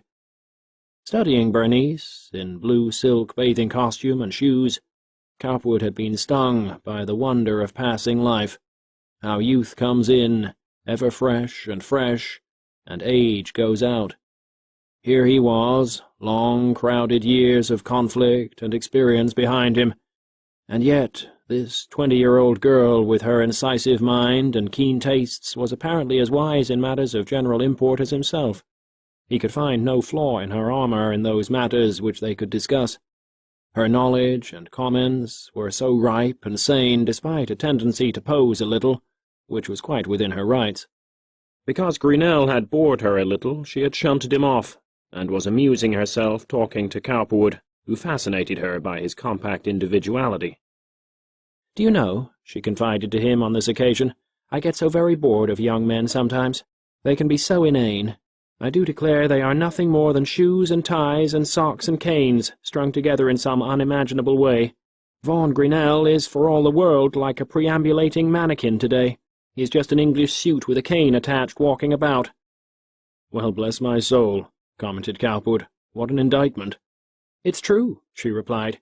"He knows nothing at all except polo and the latest swimming stroke, and where everybody is, and who is going to marry who. Isn't it dull?" She tossed her head back and breathed, as though to exhale the fumes of the dull and the inane from her inmost being. "Did you tell him that?" inquired Cowperwood curiously. "Certainly I did." "I don't wonder he looks so solemn," he said, turning and looking back at Grinnell and Mrs. Carter. They were sitting side by side in sand chairs, the former beating the sand with his toes. "You're a curious girl, Bernice," he went on familiarly. "You are so direct and vital at times." "Not any more than you are, from all I can hear," she replied, fixing him with those steady eyes. "Anyhow, why should I be bored? He is so dull. He follows me around out here all the time, and I don't want him." She tossed her head and began to run up the beach to where bathers were fewer and fewer, looking back at Cowperwood as if to say, "Why don't you follow?" He developed a burst of enthusiasm and ran quite briskly, overtaking her near some shallows where, because of a sandbar offshore, the waters were thin and bright. "Oh!" She dashed in to where a few feet offshore a small school of minnows as large as sardines were playing, silvery in the sun. She ran as she had for the bird, doing her best to frighten them into a neighbouring pocket or pool farther up the shore. Cowperwood, as gay as a boy of 10, joined in the chase. He raced after them briskly, losing one school, but pocketing another a little farther on, and calling to her to come. "Oh!" exclaimed Bernice at one point. "Here they are now. Come quick! Drive them in here!" Her hair was blowy, her face a keen pink, her eyes an electric blue by contrast. She was bending low over the water. Cowperwood also, their hands outstretched. The fish, some 5 in all, nervously dancing before them in their efforts to escape. All at once, having forced them into a corner, they dived. Bernice actually caught one. Cowperwood missed by a fraction, but drove the fish she did catch into her hands. "Oh!" she exclaimed, jumping up. "How wonderful! It's alive! I caught it!" She danced up and down, and Cowperwood, standing before her, was sobered by her charm. He felt an impulse to speak to her of his affection, to tell her how delicious she was to him. "You," he said, pausing over the word and giving it special emphasis, "you are the only thing here that is wonderful to me." She looked at him a moment, the live fish in her extended hands, her eyes keying to the situation. For the least fraction of a moment she was uncertain, as he could see, how to take this. Many men had been approximative before. It was common to have compliments paid to her. But this was different. She said nothing, but fixed him with a look which said quite plainly, "You had better not say anything more just now, I think." Then, seeing that he understood, that his manner softened and that he was troubled, she crinkled her nose gaily and added, "It's like fairyland. I feel as though I had caught it out of another world." Cowperwood understood. The direct approach was not for use in her case, and yet there was something, a camaraderie, a sympathy which he felt and which she felt. A girls' school, conventions, the need of socially placing herself, her conservative friends and their viewpoint, all were working here. If he were only single, now she told herself, she would be willing to listen to him in a very different spirit, for he was charming. But this way— And he, for his part, concluded that here was one woman whom he would gladly marry if she would have him. Chapter 47. American Match. Following Cowperwood's coup in securing cash by means of his seeming gift of $300,000 for a telescope, his enemies rested for a time, but only because of a lack of ideas wherewith to destroy him. Public sentiment, created by the newspapers, was still against him, yet his franchises still had from 8 to 10 years to run, and meanwhile he might make himself unassailably powerful. For the present he was busy, surrounded by his engineers and managers and legal advisers, constructing his several elevated lines at a whirlwind rate. At the same time, through Videra, Caffrath, and Addison, he was effecting a scheme of loaning money on call to the local Chicago banks. the very banks which were most opposed to him, so that in a crisis he could retaliate. By manipulating the vast quantity of stocks and bonds of which he was now the master, he was making money hand over fist, his one rule being that 6% was enough to pay any holder who had merely purchased his stock as an outsider. It was most profitable to himself. When his stocks earned more than that, he issued new ones, selling them on change and pocketing the difference. Out of the cash draws of his various companies he took immense sums, temporary loans, as it were, which later he had charged by his humble servitors to construction, equipment, or operation. He was like a canny wolf prowling in a forest of trees of his own creation. The weak note in this whole project of elevated lines was that for some time it was destined to be unprofitable. Its very competition tended to weaken the value of his surface line companies. His holdings in these, as well as in elevated road shares, were immense. If anything happened to cause them to fall in price, immense numbers of these same stocks held by others would be thrown on the market, thus still further depreciating their value and compelling him to come into the market and buy.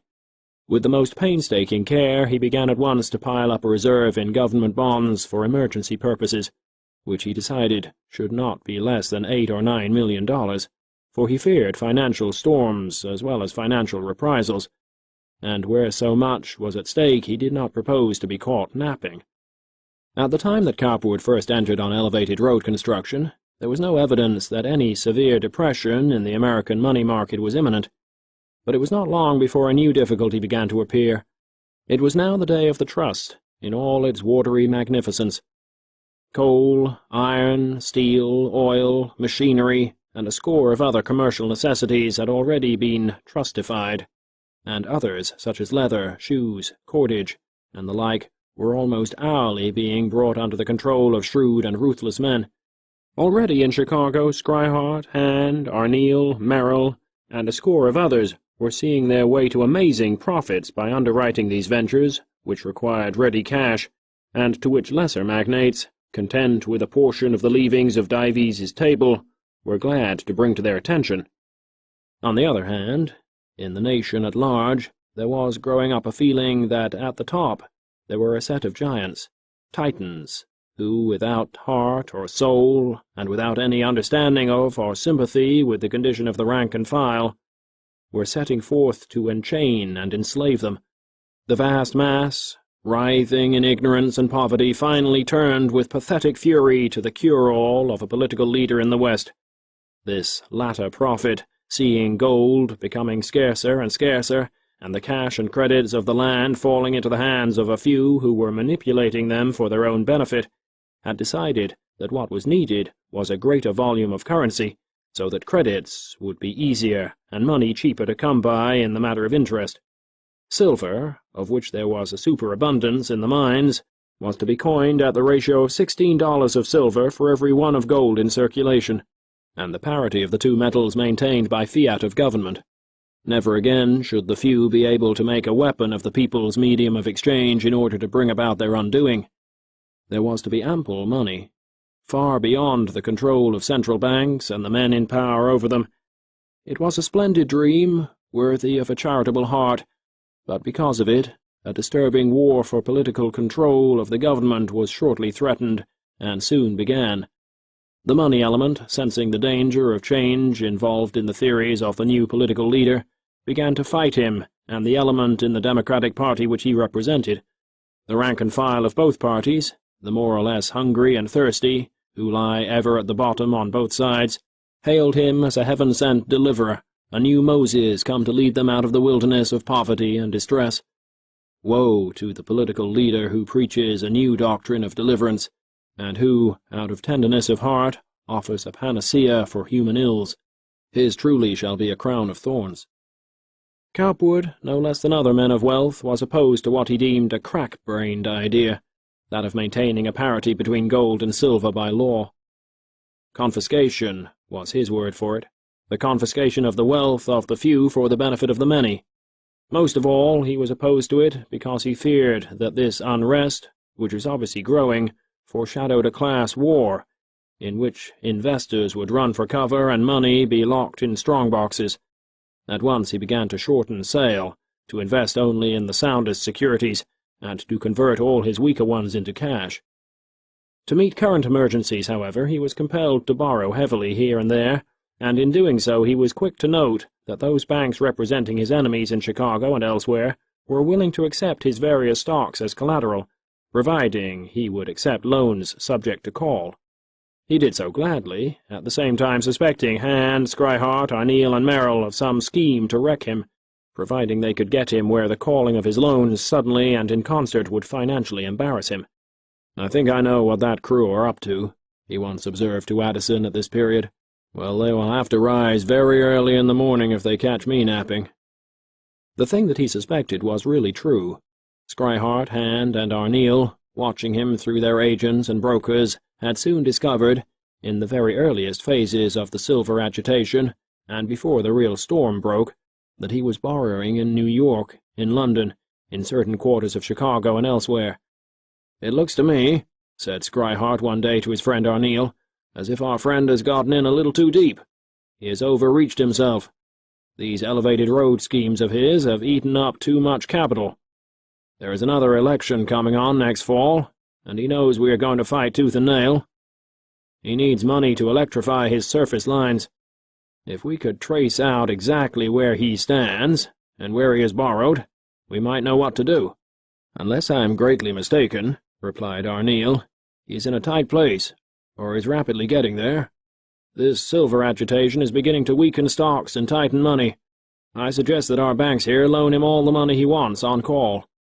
When the time comes, if he isn't ready, we can shut him up tighter than a drum. If we can pick up any other loans he's made anywhere else, well and good." Mr. Arneel said this without a shadow of bitterness or humour.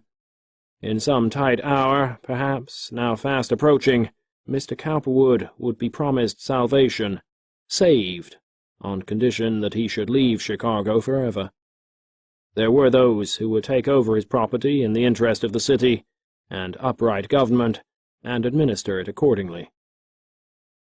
Unfortunately, at this very time, Messrs. Hand, Scrihart, and Arneel were themselves concerned in a little venture to which the threatened silver agitation could bode nothing but ill.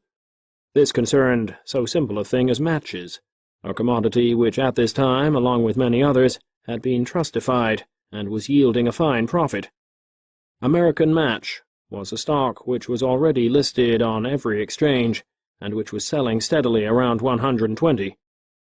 The geniuses who had first planned a combination of all match concerns and a monopoly of the trade in America were two men, Messrs. Hull and Stackpole, bankers and brokers primarily.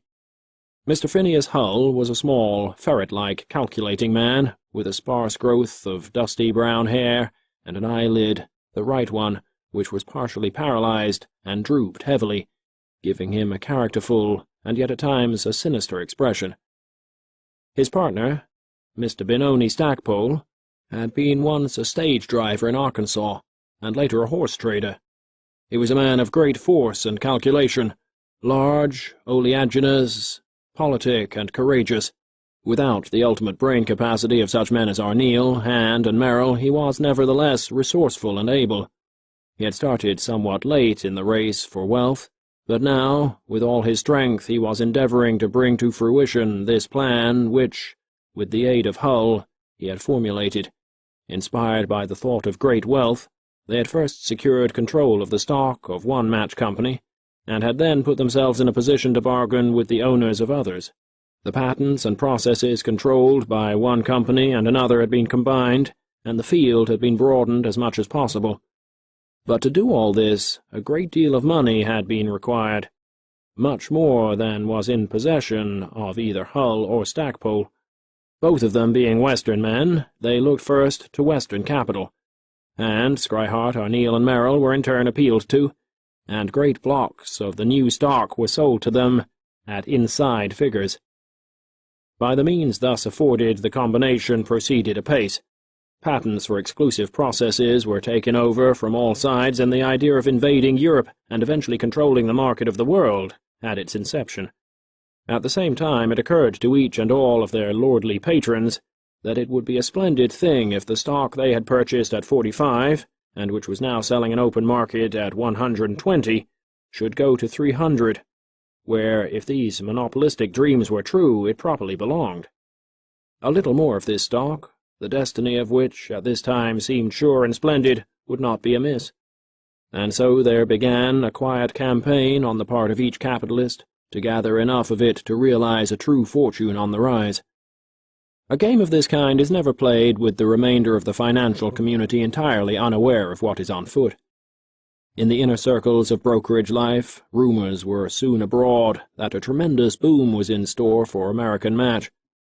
Cowperwood heard of it through Addison, always at the center of financial rumor, and the two of them bought heavily, though not so heavily but that they could clear out at any time with at least a slight margin in their favor. During a period of 8 months, the stock slowly moved upward, finally crossing the 200 mark and reaching 220, at which figure both Addison and Cowperwood sold, realizing nearly $1 million between them on their investment. In the meantime, the foreshadowed political storm was brewing. At first a cloud no larger than a man's hand, it matured swiftly in the late months of 1895, and by the spring of 1896 it had become portentous and was ready to burst. With the climacteric nomination of the Apostle of Free Silver for President of the United States, which followed in July, a chill settled down over the conservative and financial elements of the country. What Cowperwood had wisely proceeded to do months before, others, less far-seeing, from Maine to California, and from the Gulf to Canada, began to do now. Bank deposits were in part withdrawn, feeble or uncertain securities were thrown upon the market. All at once, Schryhart, Arneel, Hand, and Merrill realized that they were in more or less of a trap in regard to their large holdings in American Match. Having gathered vast quantities of this stock, which had been issued in blocks of millions, it was now necessary to sustain the market or sell at a loss. Since money was needed by many holders, and this stock was selling at 220, telegraphic orders began to pour in from all parts of the country to sell on the Chicago Exchange, where the deal was being engineered, and where the market obviously existed. All of the instigators of the deal conferred, and decided to sustain the market. Messrs. Hull and Stackpole, being the nominal heads of the trust, were delegated to buy, they in turn calling on the principal investors to take their share pro rata. Hand, Schryhart, Arneel, and Merrill waited with this inpouring flood of stock, which they had to take at 220, hurried to their favorite banks, hypothecating vast quantities at 150 and over, and using the money so obtained to take care of the additional shares which they were compelled to buy. At last, however, their favorite banks were full to overflowing, and at the danger point. They could take no more. "No, no, no," Hand declared to Phineas Hull over the phone. "I can't risk another dollar in this venture, and I won't. It's a perfect proposition. I realize all its merits, just as well as you do, but enough is enough. I tell you a financial slump is coming. That's the reason all this stock is coming out now. I'm willing to protect my interests in this thing up to a certain point. As I told you, I agree not to throw a single share on the market of all that I now have, but more than that I cannot do. The other gentlemen in this agreement will have to protect themselves as best they can. I have other things to look out for that are just as important to me, and more so, than American Match." It was the same with Mr. Schryhart, who, stroking a crisp black mustache, was wondering whether he had not better throw over what holdings he had and clear out. However, he feared the rage of Hand and Arneel for breaking the market, and thus bringing on a local panic. It was risky business. Arneel and Merrill finally agreed to hold firm to what they had, but as they told Mr. Hull, nothing could induce them to protect another share, come what might. In this crisis, naturally Messrs. Hull and Stackpole, estimable gentlemen both, were greatly depressed. By no means so wealthy as their lofty patrons, their private fortunes were in much greater jeopardy. They were eager to make any port in so black a storm. Witness then the arrival of Benoni Stackpole at the office of Frank Algernon Cowperwood. He was at the end of his tether, and Cowperwood was the only really rich man in the city not yet involved in this speculation. In the beginning he had heard both Hand and Schryhart say that they did not care to become involved, if Cowperwood was in any way, shape, or manner to be included. But that had been over a year ago, and Scryhart and Hand were now, as it were, leaving both him and his partner to their fates. They could have no objection to his dealing with Cowperwood in this crisis, if he could make sure that the magnate would not sell him out. Mr. Stackpole was 6'1" in his socks, and weighed 230 pounds. Clad in a brown linen suit and straw hat, for it was late July, he carried a palm-leaf fan, as well as his troublesome stocks, in a small leather bag. He was wet with perspiration, and in a gloomy state of mind. Failure was staring him in the face. Giant failure. If American Match fell below 200, he would have to close his doors as banker and broker, and in view of what he was carrying, he and Hull would fail for approximately $20 million. Messrs. Hand, Scryhart, Arneel, and Merrill would lose in the neighborhood of 6 or 8 millions between them. The local banks would suffer in proportion, though not nearly so severely. For loaning at 150, they would only sacrifice the difference between that and the lowest point to which the stock might fall. Cowperwood eyed the newcomer when he entered with an equivocal eye, for he knew well now what was coming. Only a few days before he had predicted an eventual smash to Addison. "Mr. Cowperwood," began Stackpole, "in this bag I have 15,000 shares of American Match, par value $1,500,000, market value $3,300,000 at this moment, and worth every cent of $300,000 a share and more. I don't know how closely you have been following the developments of American Match. We own all the patents on labor-saving machines, and what's more, we're just about to close contracts with Italy and France to lease our machines and processes to them for pretty nearly $1 million a year each. We're dickering with Austria and England, and of course we'll take up other countries later. The American Match Company will yet make matches for the whole world, whether I'm connected with it or not. This silver agitation has caught us right in mid-ocean, and we're having a little trouble weathering the storm. I'm a perfectly frank man when it comes to close business relations of this kind, and I'm going to tell you just how things stand. If we can scull over this rough place that has come up on account of the silver agitation, our stock will go to 300 before the first of the year. Now, if you want to take it, you can have it outright at $150. That is, providing you'll agree not to throw any of it back on the market before next December. Or if you won't promise that—" He paused to see if by any chance he could read Cowperwood's inscrutable face. "I want you to loan me $150 a share on these for 30 days at least, at 10 or 15, or whatever rate you care to fix." Cowperwood interlocked his fingers and twiddled his thumbs as he contemplated this latest evidence of earthly difficulty and uncertainty. Time and chance certainly happened to all men, and here was one opportunity of paying out those who had been nagging him. To take this stock at 150 on loan and peddle it out swiftly and fully at 220 or less would bring American Match crumbling about their ears.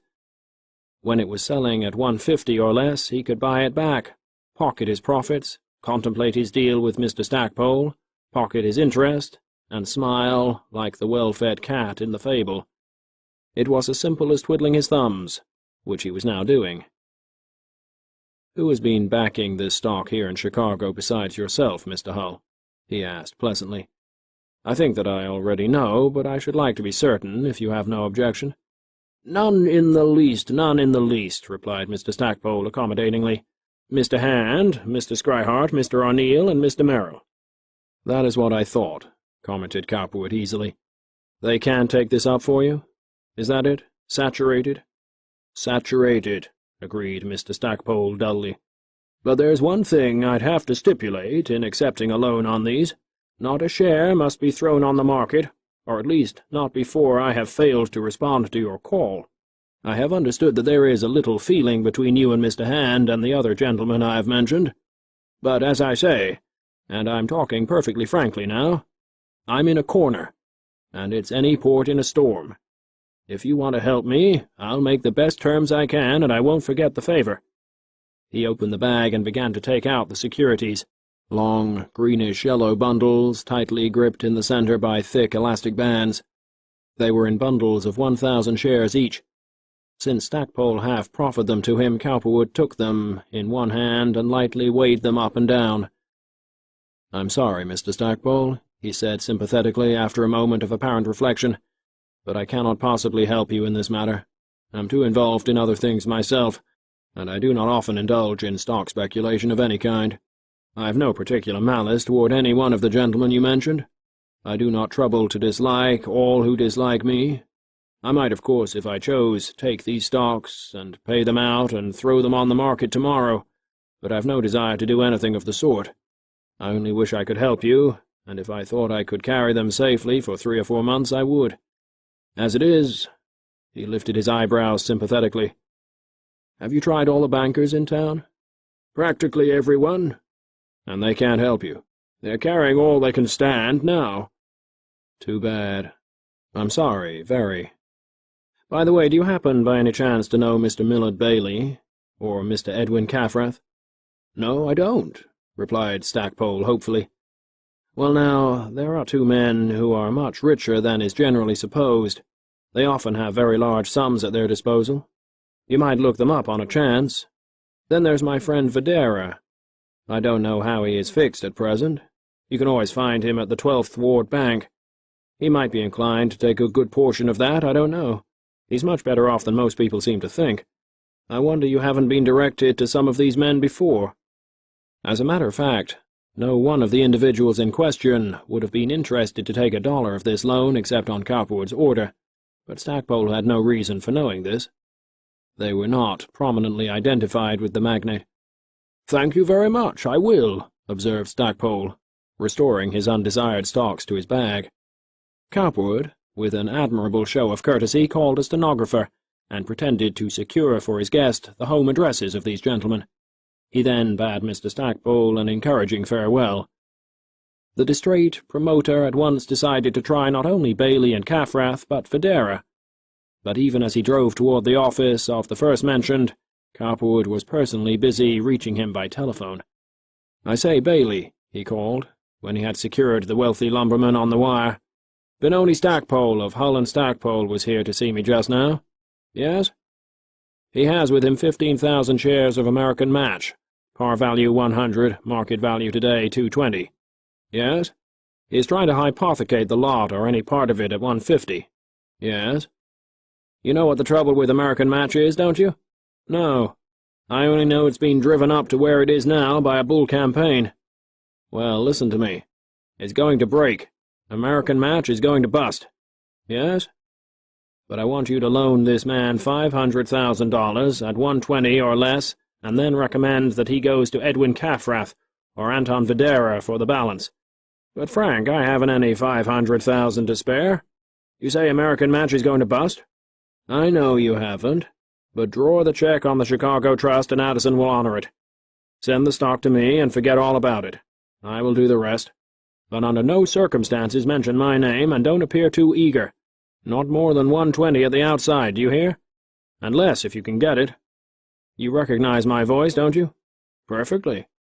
"Drive over afterward if you have time and let me know what happens." "Very good," commented Mr. Bailey in a businesslike way. Cowperwood next called for Mr. Caffrath, conversing to similar effect with that individual and with Videra. Before 3/4 of an hour, Cowperwood had arranged completely for Mr. Stackpole's tour. He was to have his total loan at 120 or less. Checks were to be forthcoming at once. Different banks were to be drawn on, banks other than the Chicago Trust Company. Cowperwood would see in some roundabout way that these checks were promptly honored, whether the cash was there or not. In each case, the hypothecated stocks were to be sent to him. Then, having seen to the perfecting of this little program, and that the banks to be drawn upon in this connection understood perfectly that the checks in question were guaranteed by him or others, he sat down to await the arrival of his henchmen and the turning of the stock into his private safe. Chapter 48. Panic. On August 4th, 1896, the city of Chicago, and for that matter the entire financial world, was startled and amazed by the collapse of American Match, one of the strongest of market securities, and the coincident failure of Messrs. Hull and Stackpole, its ostensible promoters, for $20 millions. As early as 11 o'clock of the preceding day, the banking and brokerage world of Chicago, trading in its stock, was fully aware that something untoward was on foot in connection with it. Owing to the high price at which the stock was protected, and the need of money to liquidate, blocks of this stock from all parts of the country were being rushed to the market with the hope of realizing before the ultimate break. About the stock exchange, which frowned like a grey fortress at the foot of LaSalle Street, all was excitement, as though a giant ant-hill had been ruthlessly disturbed. Clerks and messengers hurried to and fro in confused and apparently aimless directions. Brokers, whose supply of American Match had been apparently exhausted on the previous day, now appeared on 'change bright and early, and at the clang of the gong began to offer the stock in sizable lots of from 200 to 500 shares. The agents of Hull and Stackpole were in the market, of course, in the front rank of the scrambling, yelling throng, taking up whatever stock appeared at the price they were hoping to maintain. The two promoters were in touch by phone and wire, not only with those various important personages whom they had induced to enter upon this bull campaign, but with their various clerks and agents on 'change. Naturally, under the circumstances, both were in a gloomy frame of mind. This game was no longer moving in those large, easy sweeps which characterized the most favorable aspects of high finance. Sad to relate, as in all the troubled flumes of life, where vast currents are compressed in narrow, tortuous spaces, these two men were now concerned chiefly with the momentary care of small, but nonetheless heart-breaking burdens. Where to find 50,000 to take care of this or that burden of stock which was momentarily falling upon them? They were as two men called upon, with their limited hands and strength, to seal up the ever-increasing crevices of a dike, beyond which raged a mountainous and destructive sea. At 11 o'clock Mr. Phineas Hull rose from the chair which sat before his solid mahogany desk, and confronted his partner. "I tell you, Ben," he said, "I'm afraid we can't make this. We've hypothecated so much of this stock around town that we can't possibly tell who's doing what. I know as well as I'm standing on this floor that someone, I can't say which one, is selling us out. You don't suppose it could be Cowperwood, or any of those people he sent to us, do you?" Stackpole, worn by his experiences of the past few weeks, was inclined to be irritable. "How should I know, Phineas?" he inquired, scowling in troubled thought. "I don't think so. I didn't notice any signs that they were interested in stock gambling. Anyhow, we had to have the money in some form. Any one of the whole crowd is apt to get frightened now at any moment and throw the whole thing over. We're in a tight place, that's plain." For the 40th time he plucked at a too-tight collar, and pulled up his shirt-sleeves, for it was stifling, and he was coatless and waistcoatless. Just then Mr. Hull's telephone bell rang, the one connecting with the firm's private office on 'change, and the latter jumped to seize the receiver. "Yes?" he inquired irritably. 2,000 shares of American offered at 220. Shall I take 'em?" The man who was phoning was in sight of another man who stood at the railing of the broker's gallery overlooking the pit, or central room of the stock exchange, and who instantly transferred any sign he might receive to the man on the floor. So Mr. Hull's yea or nay would be almost instantly transmuted into a cash transaction on 'change. "What do you think of that?" asked Hull of Stackpole, putting his hand over the receiver's mouth, his right eyelid drooping heavier than ever. 2,000 more to take up. Where do you suppose they're coming from? Ch. "Well, the bottom's out, that's all," replied Stackpole heavily and gutturally. "We can't do what we can't do. I say this, though. Support it at 220 until 3 o'clock. Then we'll figure up where we stand and what we owe. And meanwhile, I'll see what I can do. If the banks won't help us, and our Neil and that crowd want to get from under, we'll fail, that's all. But not before I've had one more try, by Jericho. They may not help us, but—" Actually, Mr. Stackpole did not see what was to be done, unless Messrs. Hand, Scryhart, Merrill, and Arneil were willing to risk much more money. But it grieved and angered him to think he and Hull should be thus left to sink without a sigh. He had tried Caffrath, Videra, and Bailey, but they were adamant. Thus, cogitating, Stackpole put on his wide-brimmed straw hat and went out. It was nearly 96 in the shade. The granite and asphalt pavements of the downtown district reflected a dry, Turkish bathroom heat. There was no air to speak of. The sky was a burning, milky blue, with the sun gleaming feverishly upon the upper walls of the tall buildings. Mr. Hand, in his 7th-story suite of offices in the Rookery Building, was suffering from the heat, but much more from mental perturbation. Though not a stingy or penurious man, it was still true that of all earthly things he suffered most from a financial loss. How often had he seen chance or miscalculation sweep apparently strong and valiant men into the limbo of the useless and forgotten.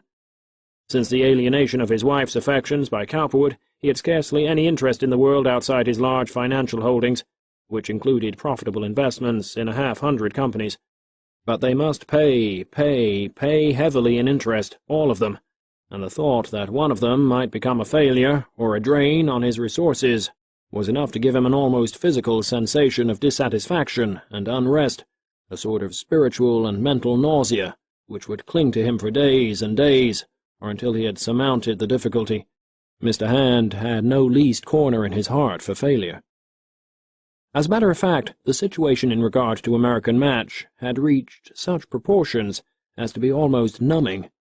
Aside from the 15,000 shares which Messrs. Hull and Stackpole had originally set aside for themselves, Hand, Arneel, Schryhart, and Merrill had purchased 5,000 shares each at 40, but had since been compelled to sustain the market to the extent of over 5,000 shares more each, at prices ranging from 120 to 220, the largest blocks of shares having been bought at the latter figure.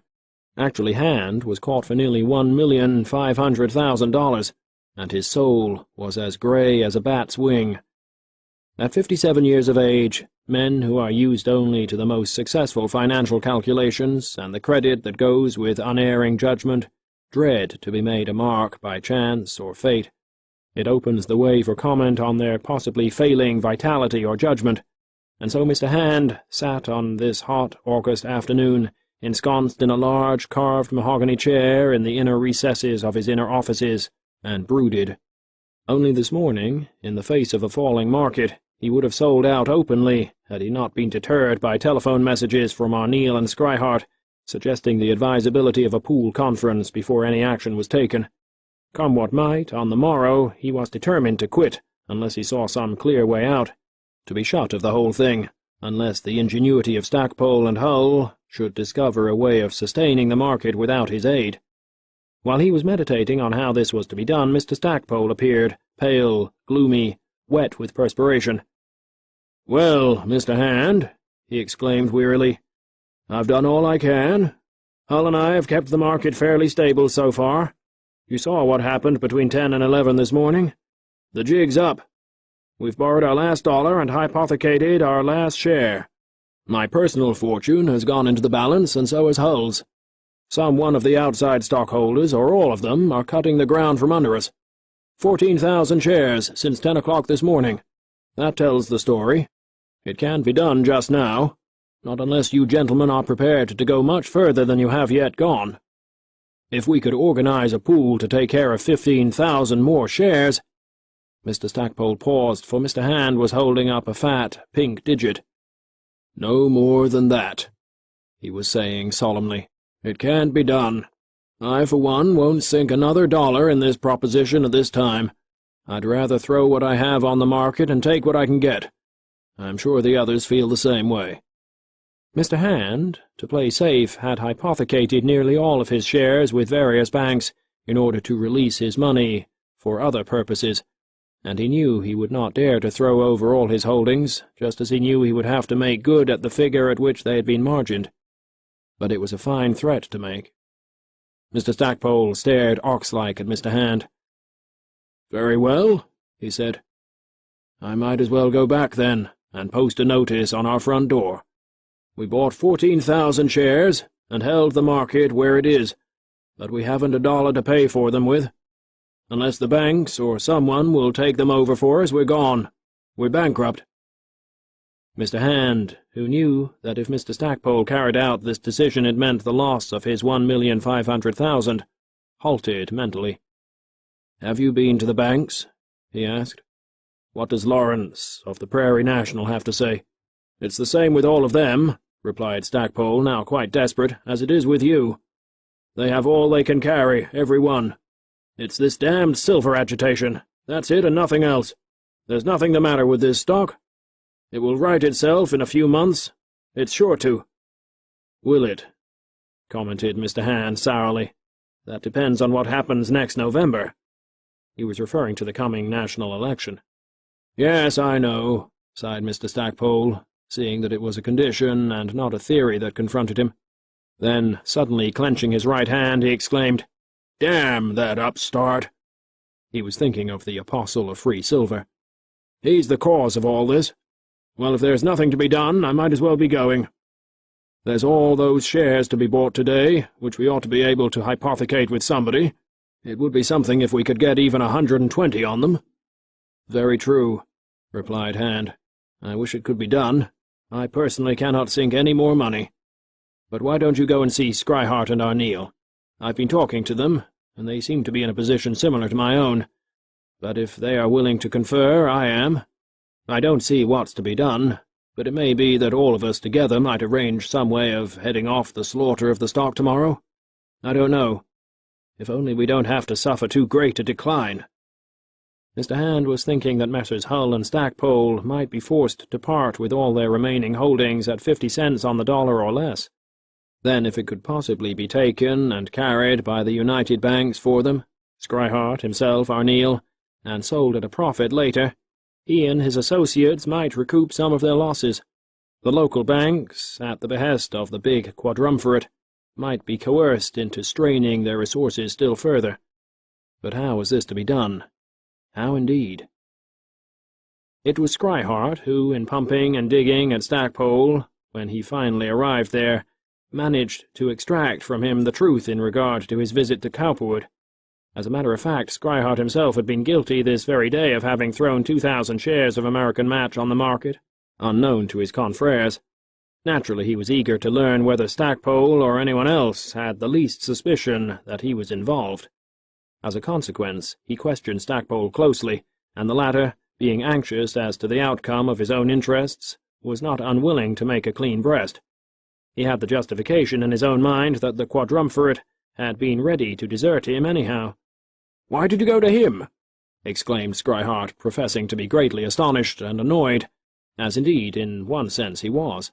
"I thought we had a distinct understanding in the beginning that under no circumstances was he to be included in any portion of this. He might as well go to the devil himself for assistance as go there." At the same time he was thinking, how fortunate. Here was not only a loophole for himself in connection with his own subtle side-play, but also, if the quadrumvirate desired, an excuse for deserting the troublesome fortunes of Hull and Stackpole. "Well, the truth is," replied Stackpole, somewhat sheepishly and yet defiantly, "last Thursday I had 15,000 shares, on which I had to raise money. Neither you nor any of the others wanted any more. The banks wouldn't take them. I called up Rambaud on a chance, and he suggested Cowperwood." As has been related, Stackpole had really gone to Cowperwood direct, but a lie under the circumstances seemed rather essential. "Rambaud," sneered Scrihart. "Cowperwood's man, he and all the others. You couldn't have gone to a worse crowd if you had tried. So that's where this stock is coming from, beyond a doubt. That fellow or his friends are selling us out. You might have known he'd do it. He hates us. So, you're through, are you? Not another single trick to turn?" "Not one," replied Stackpole solemnly. "Well, that's too bad. You have acted most unwisely in going to Cowperwood, but we shall have to see what can be done." Scrihart's idea, like that of Hand, was to cause Hull and Stackpole to relinquish all their holdings for nothing to the banks, in order that, under pressure, the latter might carry the stocks he and the others had hypothecated with them until such a time as the company might be organized at a profit. At the same time, he was intensely resentful against Cowperwood for having, by any fluke of circumstance, reaped so large a profit as he must have done. Plainly, the present crisis had something to do with him. Scrihart was quick to call up Hand and Arneil after Stackpole had gone, suggesting a conference, and together an hour later at Arneil's office they foregathered, along with Merrill, to discuss this new and very interesting development. As a matter of fact, during the course of the afternoon, all of these gentlemen had been growing more and more uneasy. Not that between them they were not eminently capable of taking care of their own losses.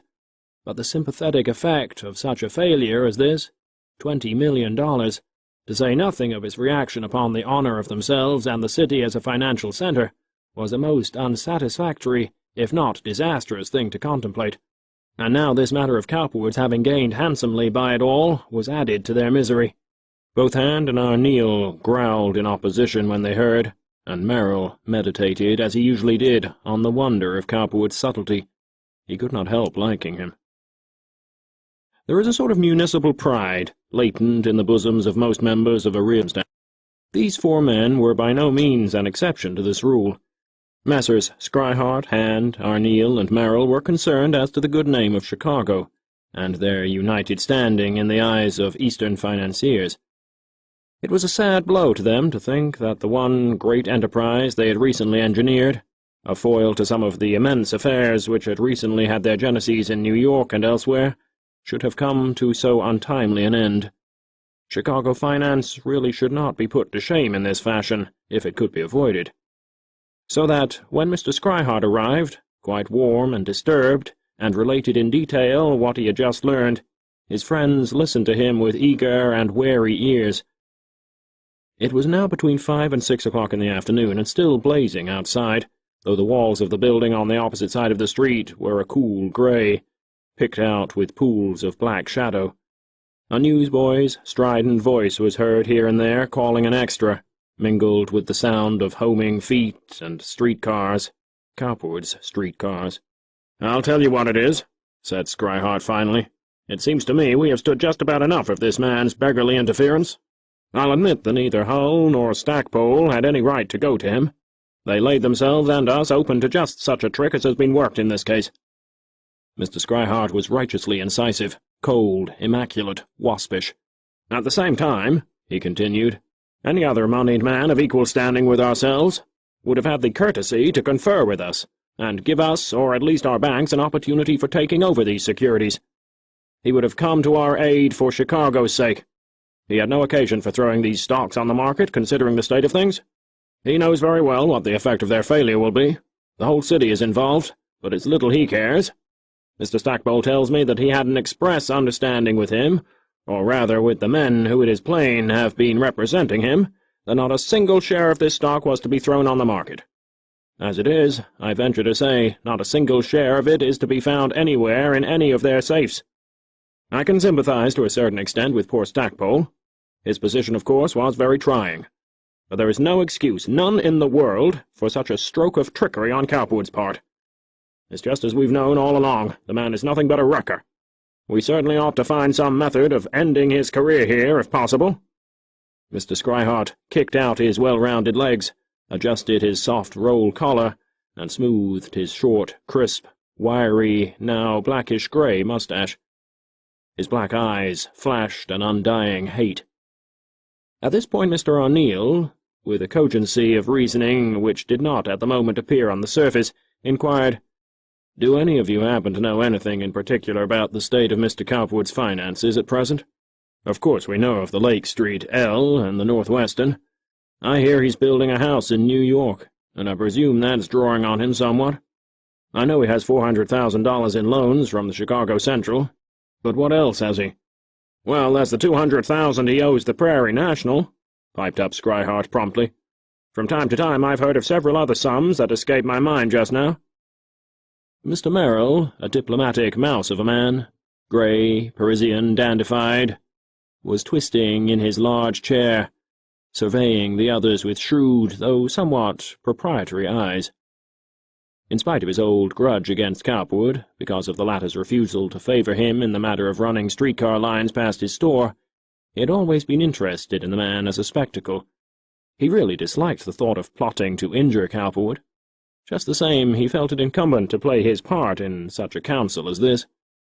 "My financial agent, Mr. Hill, loaned him several $100,000 not long ago," he volunteered a little doubtfully. "I presume he has many other outstanding obligations?"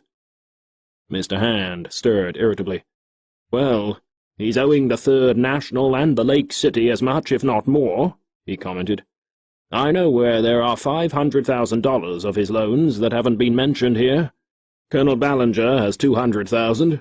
He must owe Anthony Ewer all of that. He owes the drovers and traders all of $150,000. On the basis of these suggestions, Arneil made a mental calculation and found that Cowperwood was indebted, apparently, to the tune of about $3 million on call, if not more. "I haven't all the facts," he said at last, slowly and distinctly. "If we could talk with some of the presidents of our banks tonight, we should probably find that there are other items of which we do not know.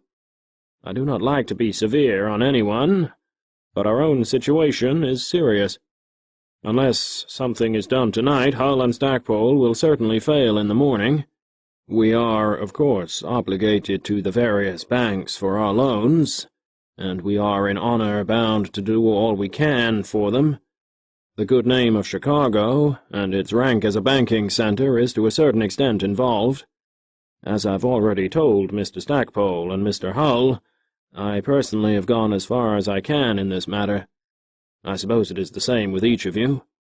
The only other resources we have under the circumstances are the banks, and they, as I understand it, are pretty much involved with stock on hypothecation. I know at least that this is true of the Lake City and the Douglas Trust."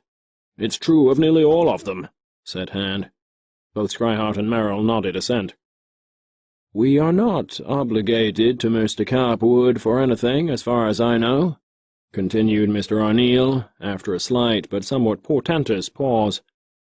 "As Mr. Schryhart has suggested here today, he seems to have a tendency to interfere and disturb on every occasion.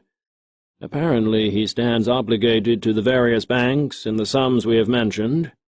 Why shouldn't his loans be called?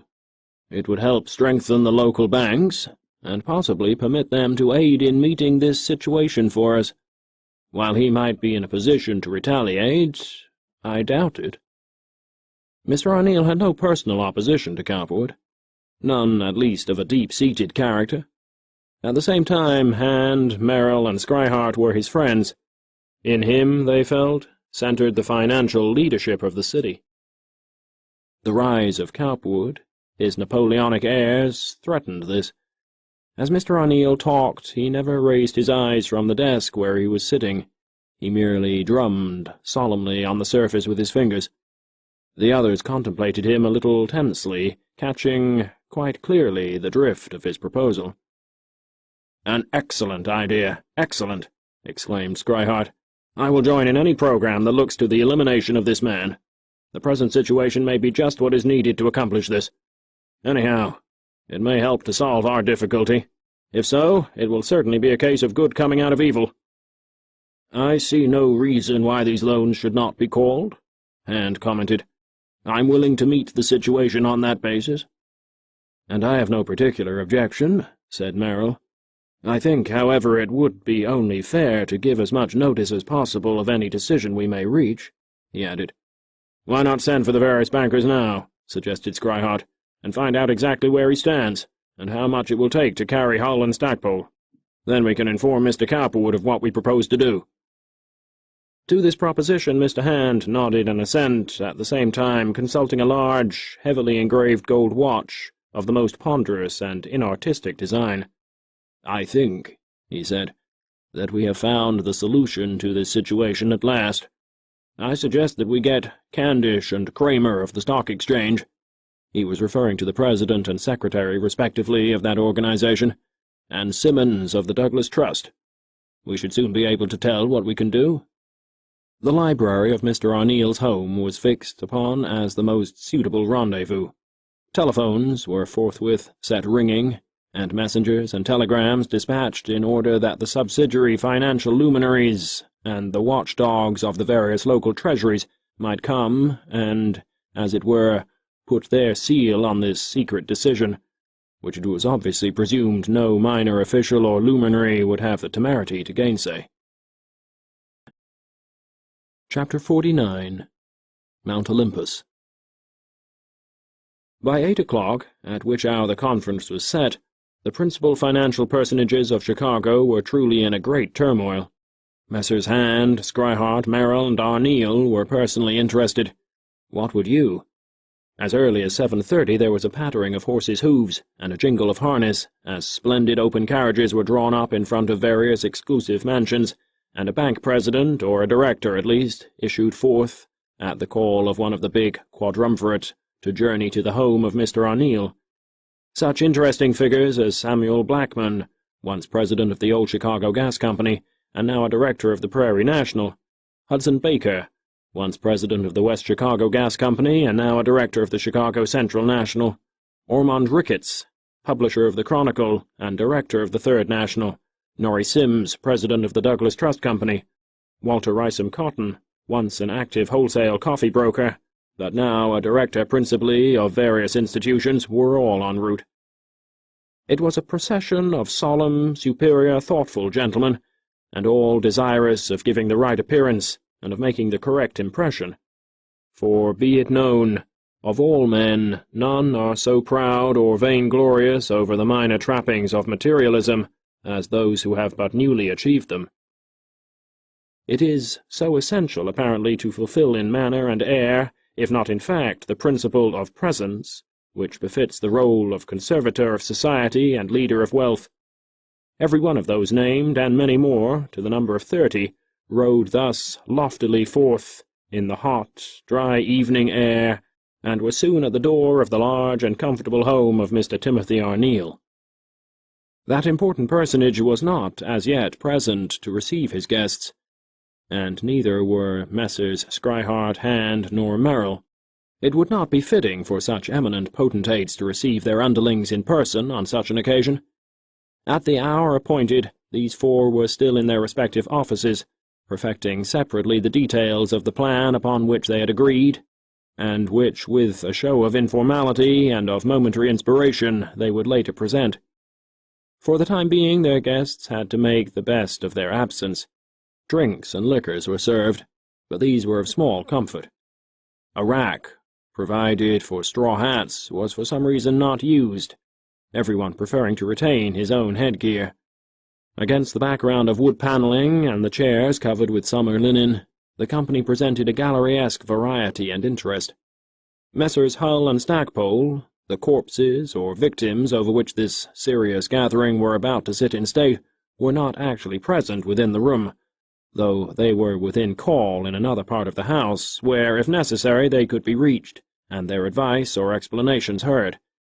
This presumably brilliant assemblage of the financial weight and intelligence of the city appeared as solemn as owls under the pressure of a rumoured impending financial crisis.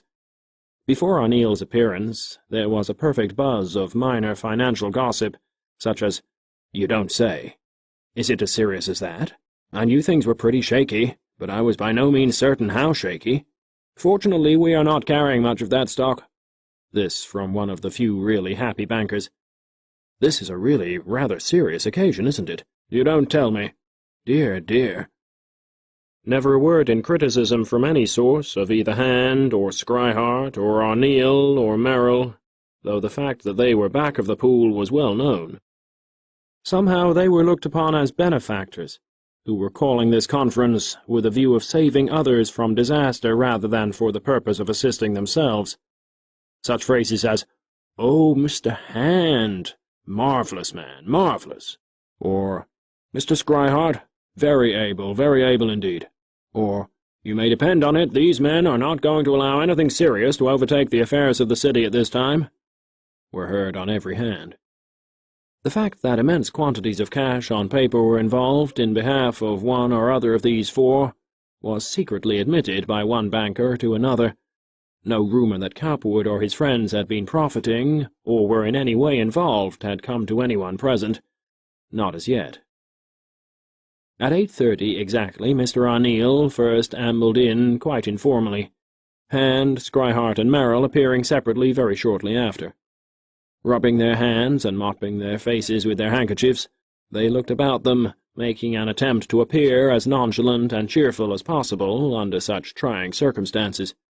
There were many old acquaintances and friends to greet, inquiries to be made as to the health of wives and children.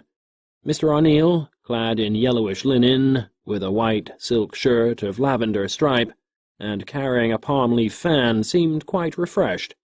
His fine expanse of neck and bosom looked most paternal, and even Abraham-esque. His round, glistening pate exuded beads of moisture. Mr. Scrihart, on the contrary, for all the heat, appeared quite hard and solid, as though he might be carved out of some dark wood. Mr. Hand, much of Mr. O'Neill's type, but more solid and apparently more vigorous, had donned for the occasion a blue serge coat, with trousers of an almost gaudy bright stripe. His ruddy, archaic face was at once encouraging and serious, as though he were saying, "My dear children, this is very trying, but we will do the best we can." Mr. Merrill was as cool and ornate and lazy as it was possible for a great merchant to be. To one person and another he extended a cool, soft hand, nodding and smiling half the time in silence. To Mr. O'Neill, as the foremost citizen, and the one of largest wealth, fell the duty, by all agreed as most appropriate, of assuming the chair, which in this case was an especially large one at the head of the table. There was a slight stir as he finally, at the suggestion of Scrihart, went forward and sat down. The other great men found seats. "Well, gentlemen," began Mr. O'Neill dryly. He had a low, husky voice. "I'll be as brief as I can. This is a very unusual occasion which brings us together. I suppose you all know how it is with Mr. Hull and Mr. Stackpole. American Match is likely to come down with a crash in the morning if something very radical isn't done tonight. It is at the suggestion of a number of men and banks that this meeting is called." Mr. O'Neill had an informal tete-a-tete way of speaking, as if he were sitting on a chaise longue with one other person. "The failure," he went on firmly, "if it comes, as I hope it won't, will make a lot of trouble for a number of banks and private individuals, which we would like to avoid, I'm sure. The principal creditors of American Bank are our local banks and some private individuals who have loaned money on the stock. I have a list of them here, along with the amounts for which they are responsible. It is in the neighborhood of $10 millions. Mr. O'Neill, with the unconscious arrogance of wealth and power, did not trouble to explain how he got the list. Neither did he show the slightest perturbation. He merely fished down in one pocket in a heavy way and produced it, spreading it out on the table before him. The company wondered whose names and what amounts were down, and whether it was his intention to read it. "Now," resumed Mr. O'Neill seriously, "I want to say here that Mr. Stackpole, Mr. Merrill, Mr. Hand, and myself have been to a certain extent investors in this stock, and up to this afternoon we felt it to be our duty, not so much to ourselves as to the various banks which have accepted this stock as collateral, and to the city at large, to sustain it as much as possible. We believed in Mr. Hull and Mr. Stackpole. We might have gone still further if there had been any hope that a number of others could carry the stock without seriously injuring themselves. But in view of recent developments, we know that this can't be done. For some time, Mr. Hull and Mr. Stackpole and the various bank officers have had reason to think that someone has been cutting the ground from under them, and now they know it. It is because of this, and because only concerted action on the part of banks and individuals can save the financial credit of the city at this time, that this meeting is called. Stocks are going to continue to be thrown on the market. It is possible that Hull and Stackpole may have to liquidate in some way. One thing is certain. Unless a large sum of money is gathered to meet the claim against them in the morning, they will fail. The trouble is due directly, of course, to this silver agitation, but it is due a great deal more, we believe, to a piece of local sharp dealing which has just come to light, and which has really been the cause of putting the financial community in the tight place where it stands tonight. I might as well speak plainly as to this matter. It is the work of one man, Mr. Cowperwood. American Match might have pulled through, and the city have been spared the danger which now confronts it if Mr. Hull and Mr. Stackpole had not made the mistake of going to this man."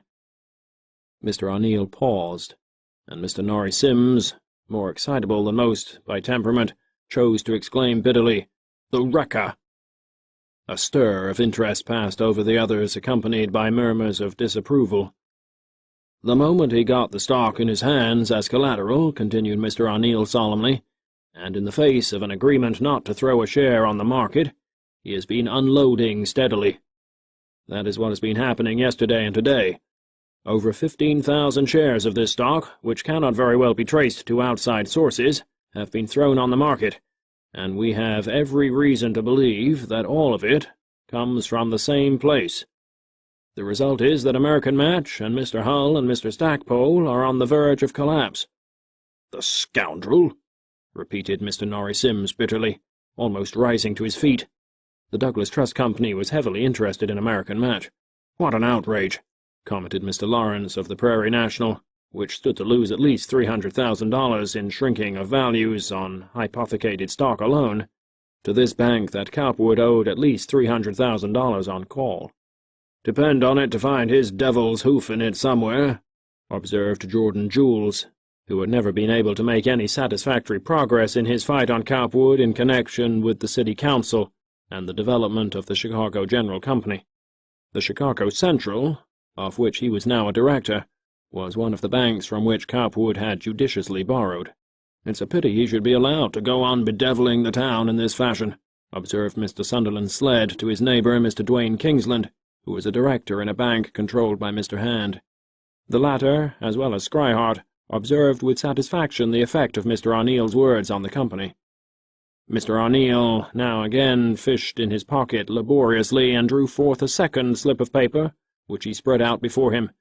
"This is a time when frankness must prevail," he went on solemnly. "If anything is to be done, and I am in hopes that we can do something, I have here a memorandum of some of the loans which the local banks have made to Mr. Cowperwood, and which are still standing on their books. I want to know if there are any further loans of which any of you happen to know, and which you are willing to mention at this time." He looked solemnly around. Immediately several loans were mentioned by Mr. Cotton and Mr. Osgood, which had not been heard of previously. The company was now very well aware in a general way of what was coming. "Well, gentlemen," continued Mr. O'Neill, "I have previous to this meeting consulted with a number of our leading men.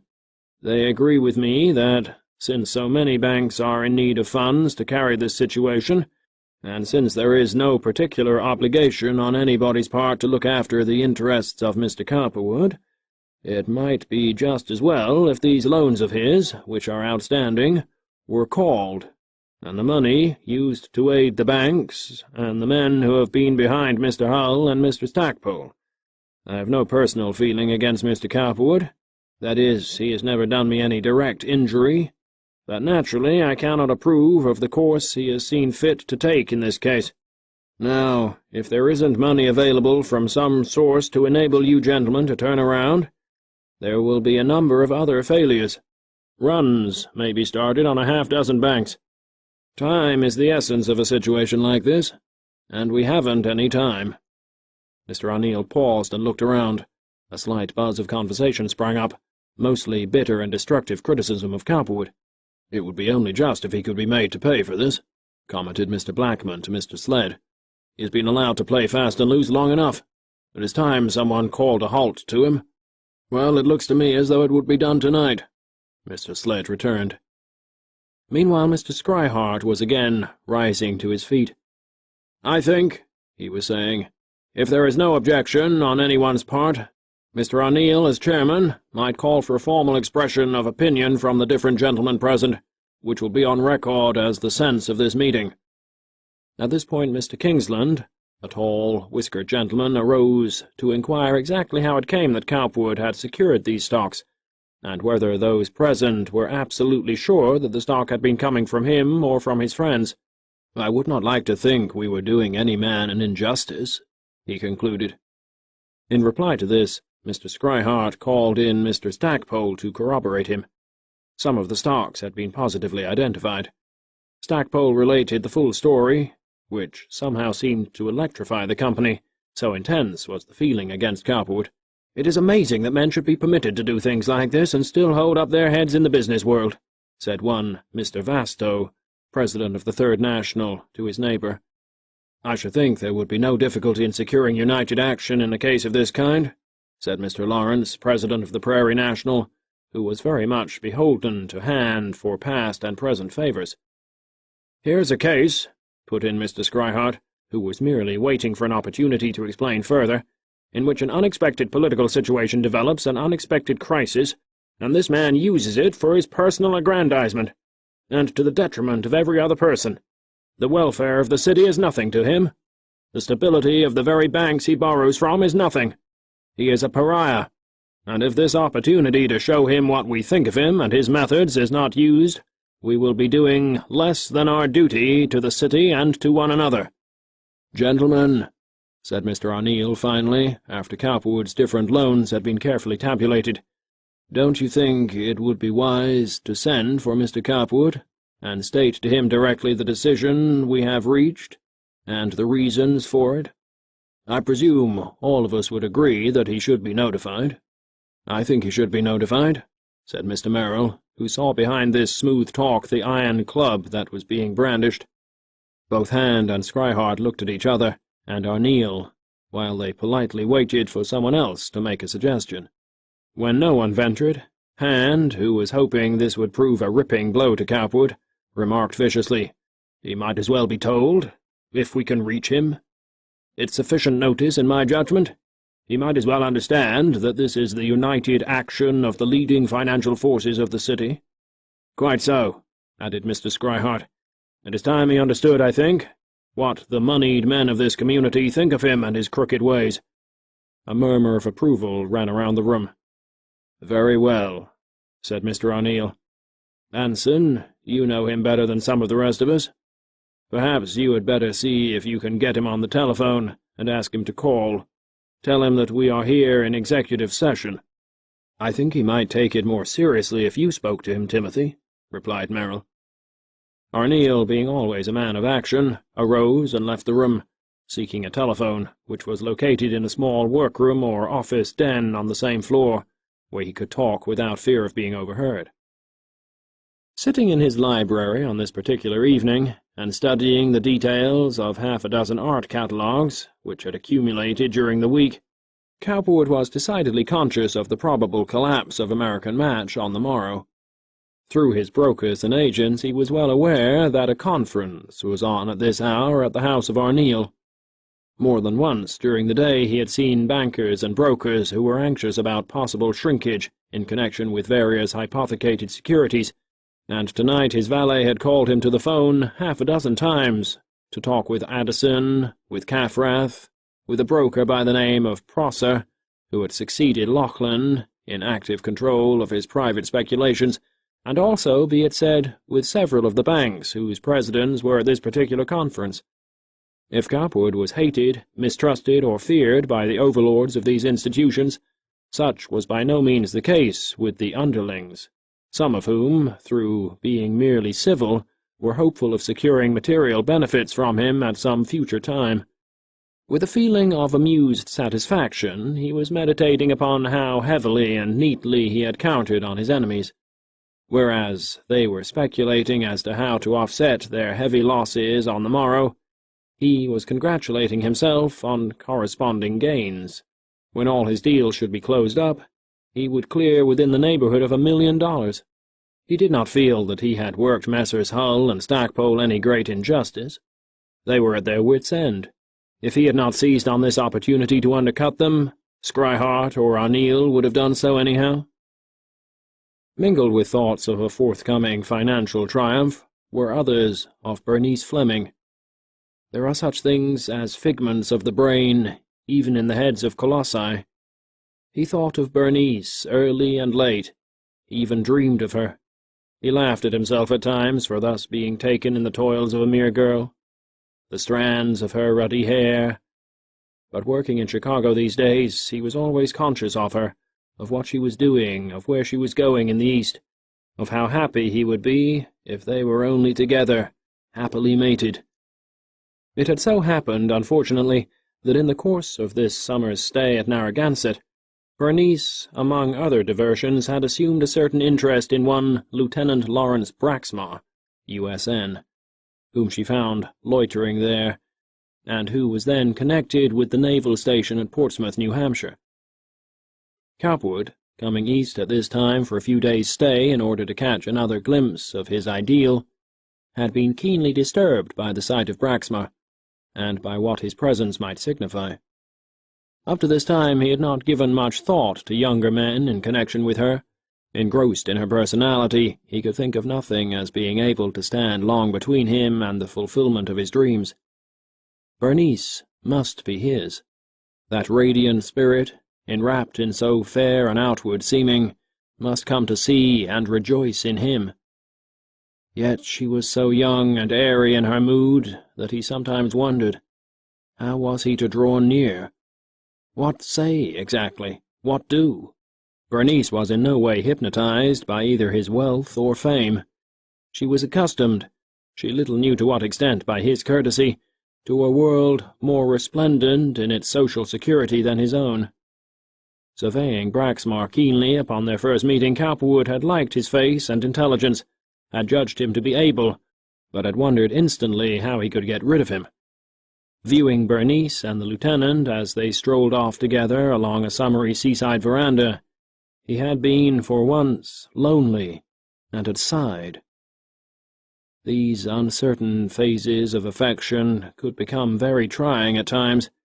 He wished he were young again, single. Tonight, therefore, this thought was haunting him like a gloomy undertone, when at 11:30 the telephone rang once more, and he heard a low, even voice which said, "Mr. Cowperwood, this is Mr. O'Neill." "Yes." "A number of the principal financial men of the city are gathered here at my house this evening. The question of ways and means of preventing a panic tomorrow is up for discussion. As you probably know, Hull and Stackpole are in trouble. Unless something is done for them tonight, they will certainly fail tomorrow for $20 million. It isn't so much their failure that we are considering, as it is the effect on stocks in general, and on the banks. As I understand it, a number of your loans are involved. The gentlemen here have suggested that I call you up and ask you to come here, if you will, to help us decide what ought to be done. Something very drastic will have to be decided on before morning." During this speech Cowperwood's brain had been reciprocating like a well-oiled machine. "My loans?" he inquired suavely. "What have they to do with the situation? I don't owe Hull and Stackpole anything." "Very true, but a number of the banks are carrying securities for you. The idea is that a number of these will have to be called, the majority of them, unless some other way can be devised tonight. We thought you might possibly wish to come and talk it over, and that you might be able to suggest some other way out." "I see," replied Cowperwood caustically. "The idea is to sacrifice me in order to save Hull and Stackpole, is that it?"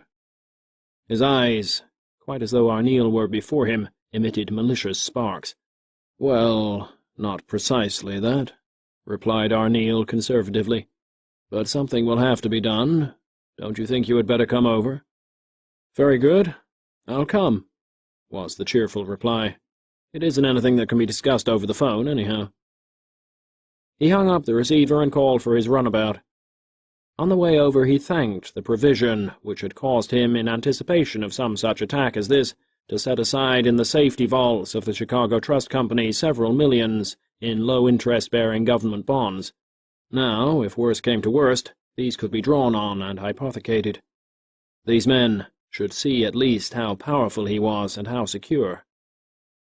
As he entered the home of O'Neill, he was a picturesque and truly representative figure of his day. In a light summer suit of cream and grey twill, with a straw hat ornamented by a blue and white band, and wearing yellow quarter shoes of the softest leather, he appeared a very model of trig, well-groomed self-sufficiency. As he was ushered into the room, he gazed about him in a brave, leonine way. "A fine night for a conference, gentlemen," he said, walking toward a chair indicated by Mr. O'Neill.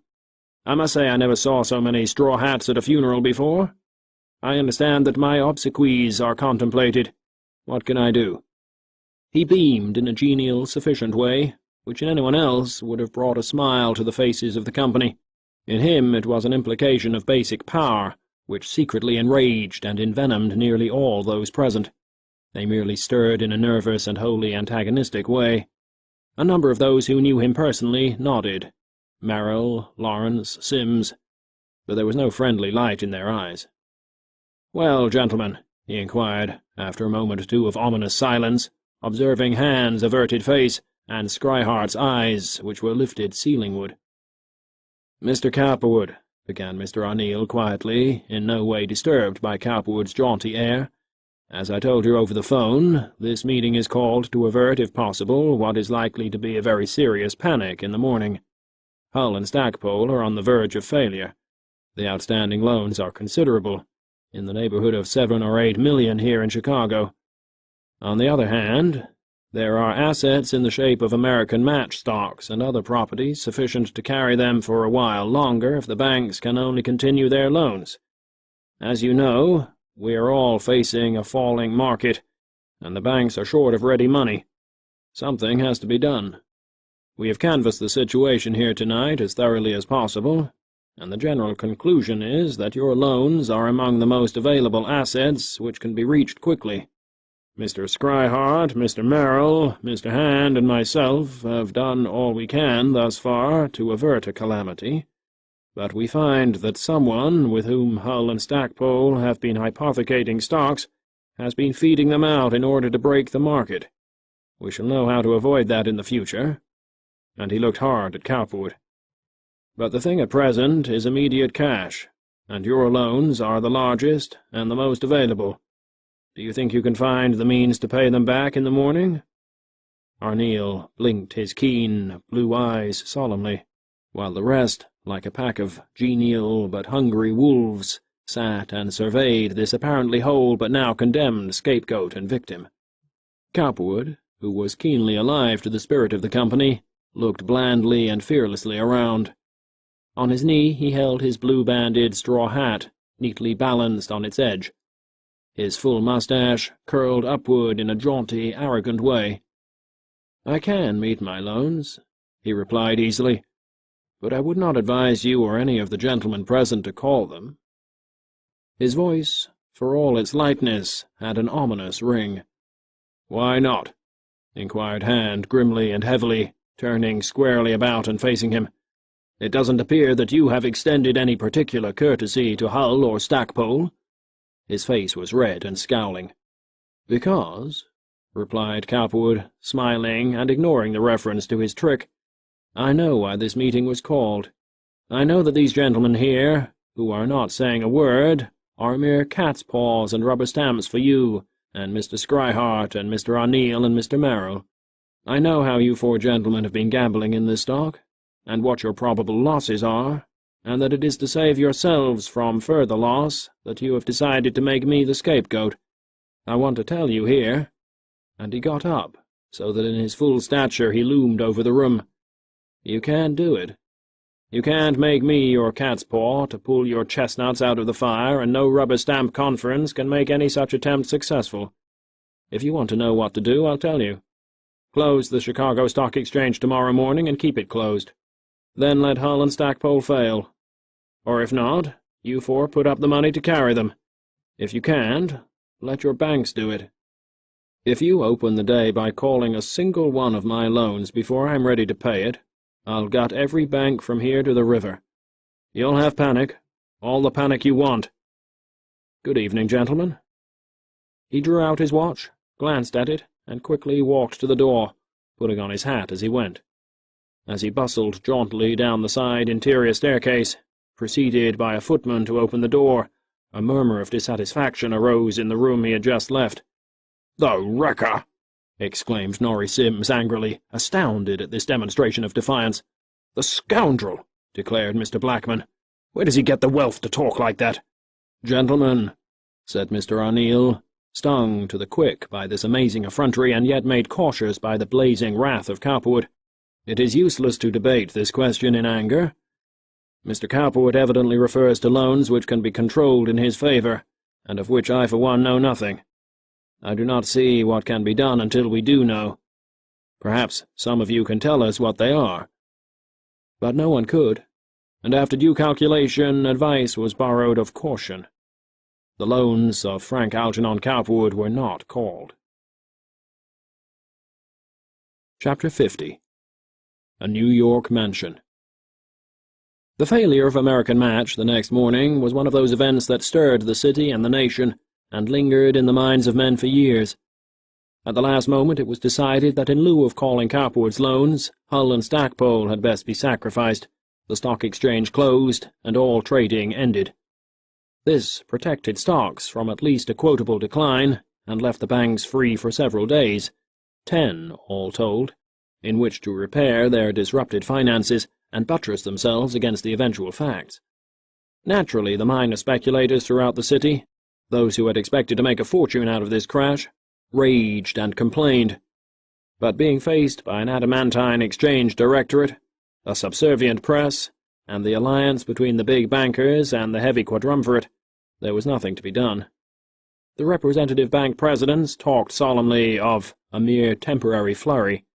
Hand, Scrihart, Merrill, and Arneel went still further into their pockets to protect their interests, and Cowperwood, triumphant, was roundly denounced by the smaller fry as a buccaneer, a pirate, a wolf, indeed any opprobrious term that came into their minds. The larger men faced squarely the fact that here was an enemy worthy of their steel. Would he master them? Was he already the dominant money power in Chicago? Could he thus flaunt their helplessness and his superiority in their eyes and before their underlings and go unwhipped? "I must give in," Hosmer Hand had declared to Arneel and Scrihart at the close of the Arneel House conference, and as they stood in consultation after the others had departed. "We seem to be beaten tonight, but I, for one, am not through yet. He has won tonight, but he won't win always. This is a fight to a finish between me and him. The rest of you can stay in or drop out just as you wish." "Hear, hear," exclaimed Scrihart, laying a fervently sympathetic hand on his shoulder. "Every dollar that I have is at your service, Hosmer. This fellow can't win eventually. I'm with you to the end." Arneel, walking with Merrill and the others to the door, was silent and dour. He had been cavalierly affronted by a man who, but a few short years before, he would have considered a mere underling. Here was Cowperwood, bearding the lion in his den, dictating terms to the principal financial figures of the city, standing up trig and resolute, smiling in their faces, and telling them in so many words to go to the devil. Mr. Arneel glowered under lowering brows, but what could he do? "We must see," he said to the others, "what time will bring. Just now there is nothing much to do. This crisis has been too sudden. You say you are not through with him, Hosmer, and neither am I. But we must wait. We shall have to break him politically in this city, and I am confident that in the end we can do it." The others were grateful for his courage, even though tomorrow he and they must part with millions to protect themselves and the banks. For the first time, Merrill concluded that he would have to fight Cowperwood openly from now on, though even yet he admired his courage. But he is too defiant, too cavalier. A very lion of a man, he said to himself. A man with the heart of a Numidian lion. It was true. From this day on, for a little while, and because there was no immediate political contest in sight, there was comparative peace in Chicago, although it more resembled an armed camp operating under the terms of some agreed neutrality than it did anything else. Scrihart, Hand, Arneel, and Merrill were quietly watchful. Cowperwood's chief concern was lest his enemies might succeed in their project of worsting him politically in one or all three of the succeeding elections, which were due to occur every 2 years between now and 1903, at which time his franchises would have to be renewed. As in the past, they had made it necessary for him to work against them through bribery and perjury, so in ensuing struggles they might render it more and more difficult for him or his agents to suborn the men elected to office.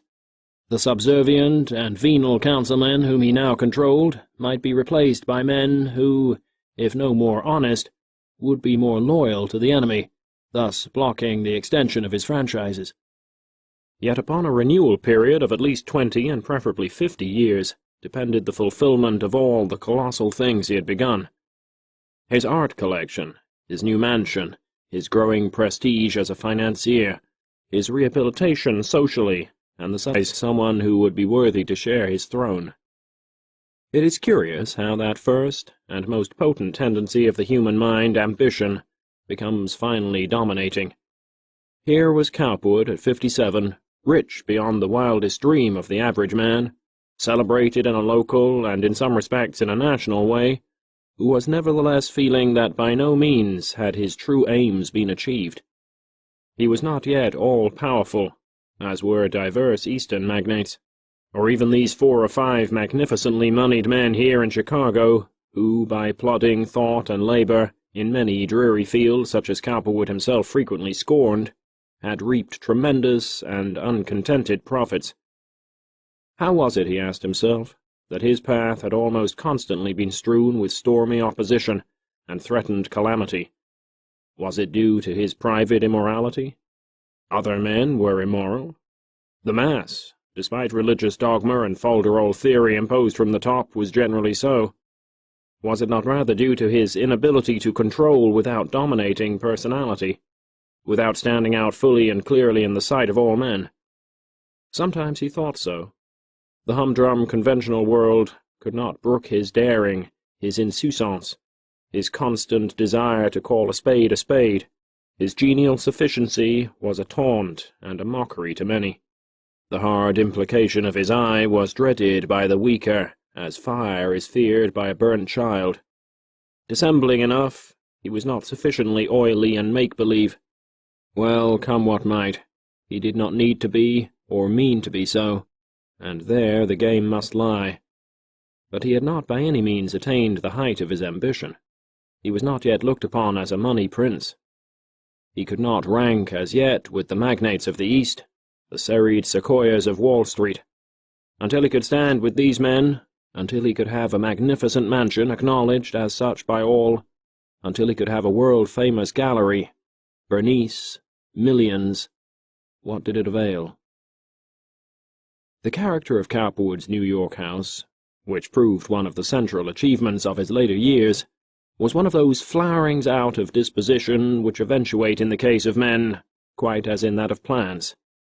After the passing of the years, neither a modified Gothic, such as his Philadelphia house had been, nor conventionalized Norman French, after the style of his Michigan Avenue home, seemed suitable to him. Only the Italian palaces of medieval or Renaissance origin, which he had seen abroad, now appealed to him as examples of what a stately residence should be. He was really seeking something which should not only reflect his private tastes as to a home, but should have the more enduring qualities of a palace, or even a museum, which might stand as a monument to his memory. After much searching, Cowperwood had found an architect in New York who suited him entirely, one Raymond Pine, rake, raconteur, man about town, who was still first and foremost an artist, with an eye for the exceptional and the perfect. These two spent days and days together, meditating on the details of this home museum. An immense gallery was to occupy the west wing of the house, and be devoted to pictures. A second gallery should occupy the south wing, and be given over to sculpture and large walls of art. And these 2 wings were to swing as an L around the house proper, the latter standing in the angle between them. The whole structure was to be of rich brown stone, heavily carved. For its interior decoration, the richest woods, silks, tapestries, glass, and marbles were canvassed.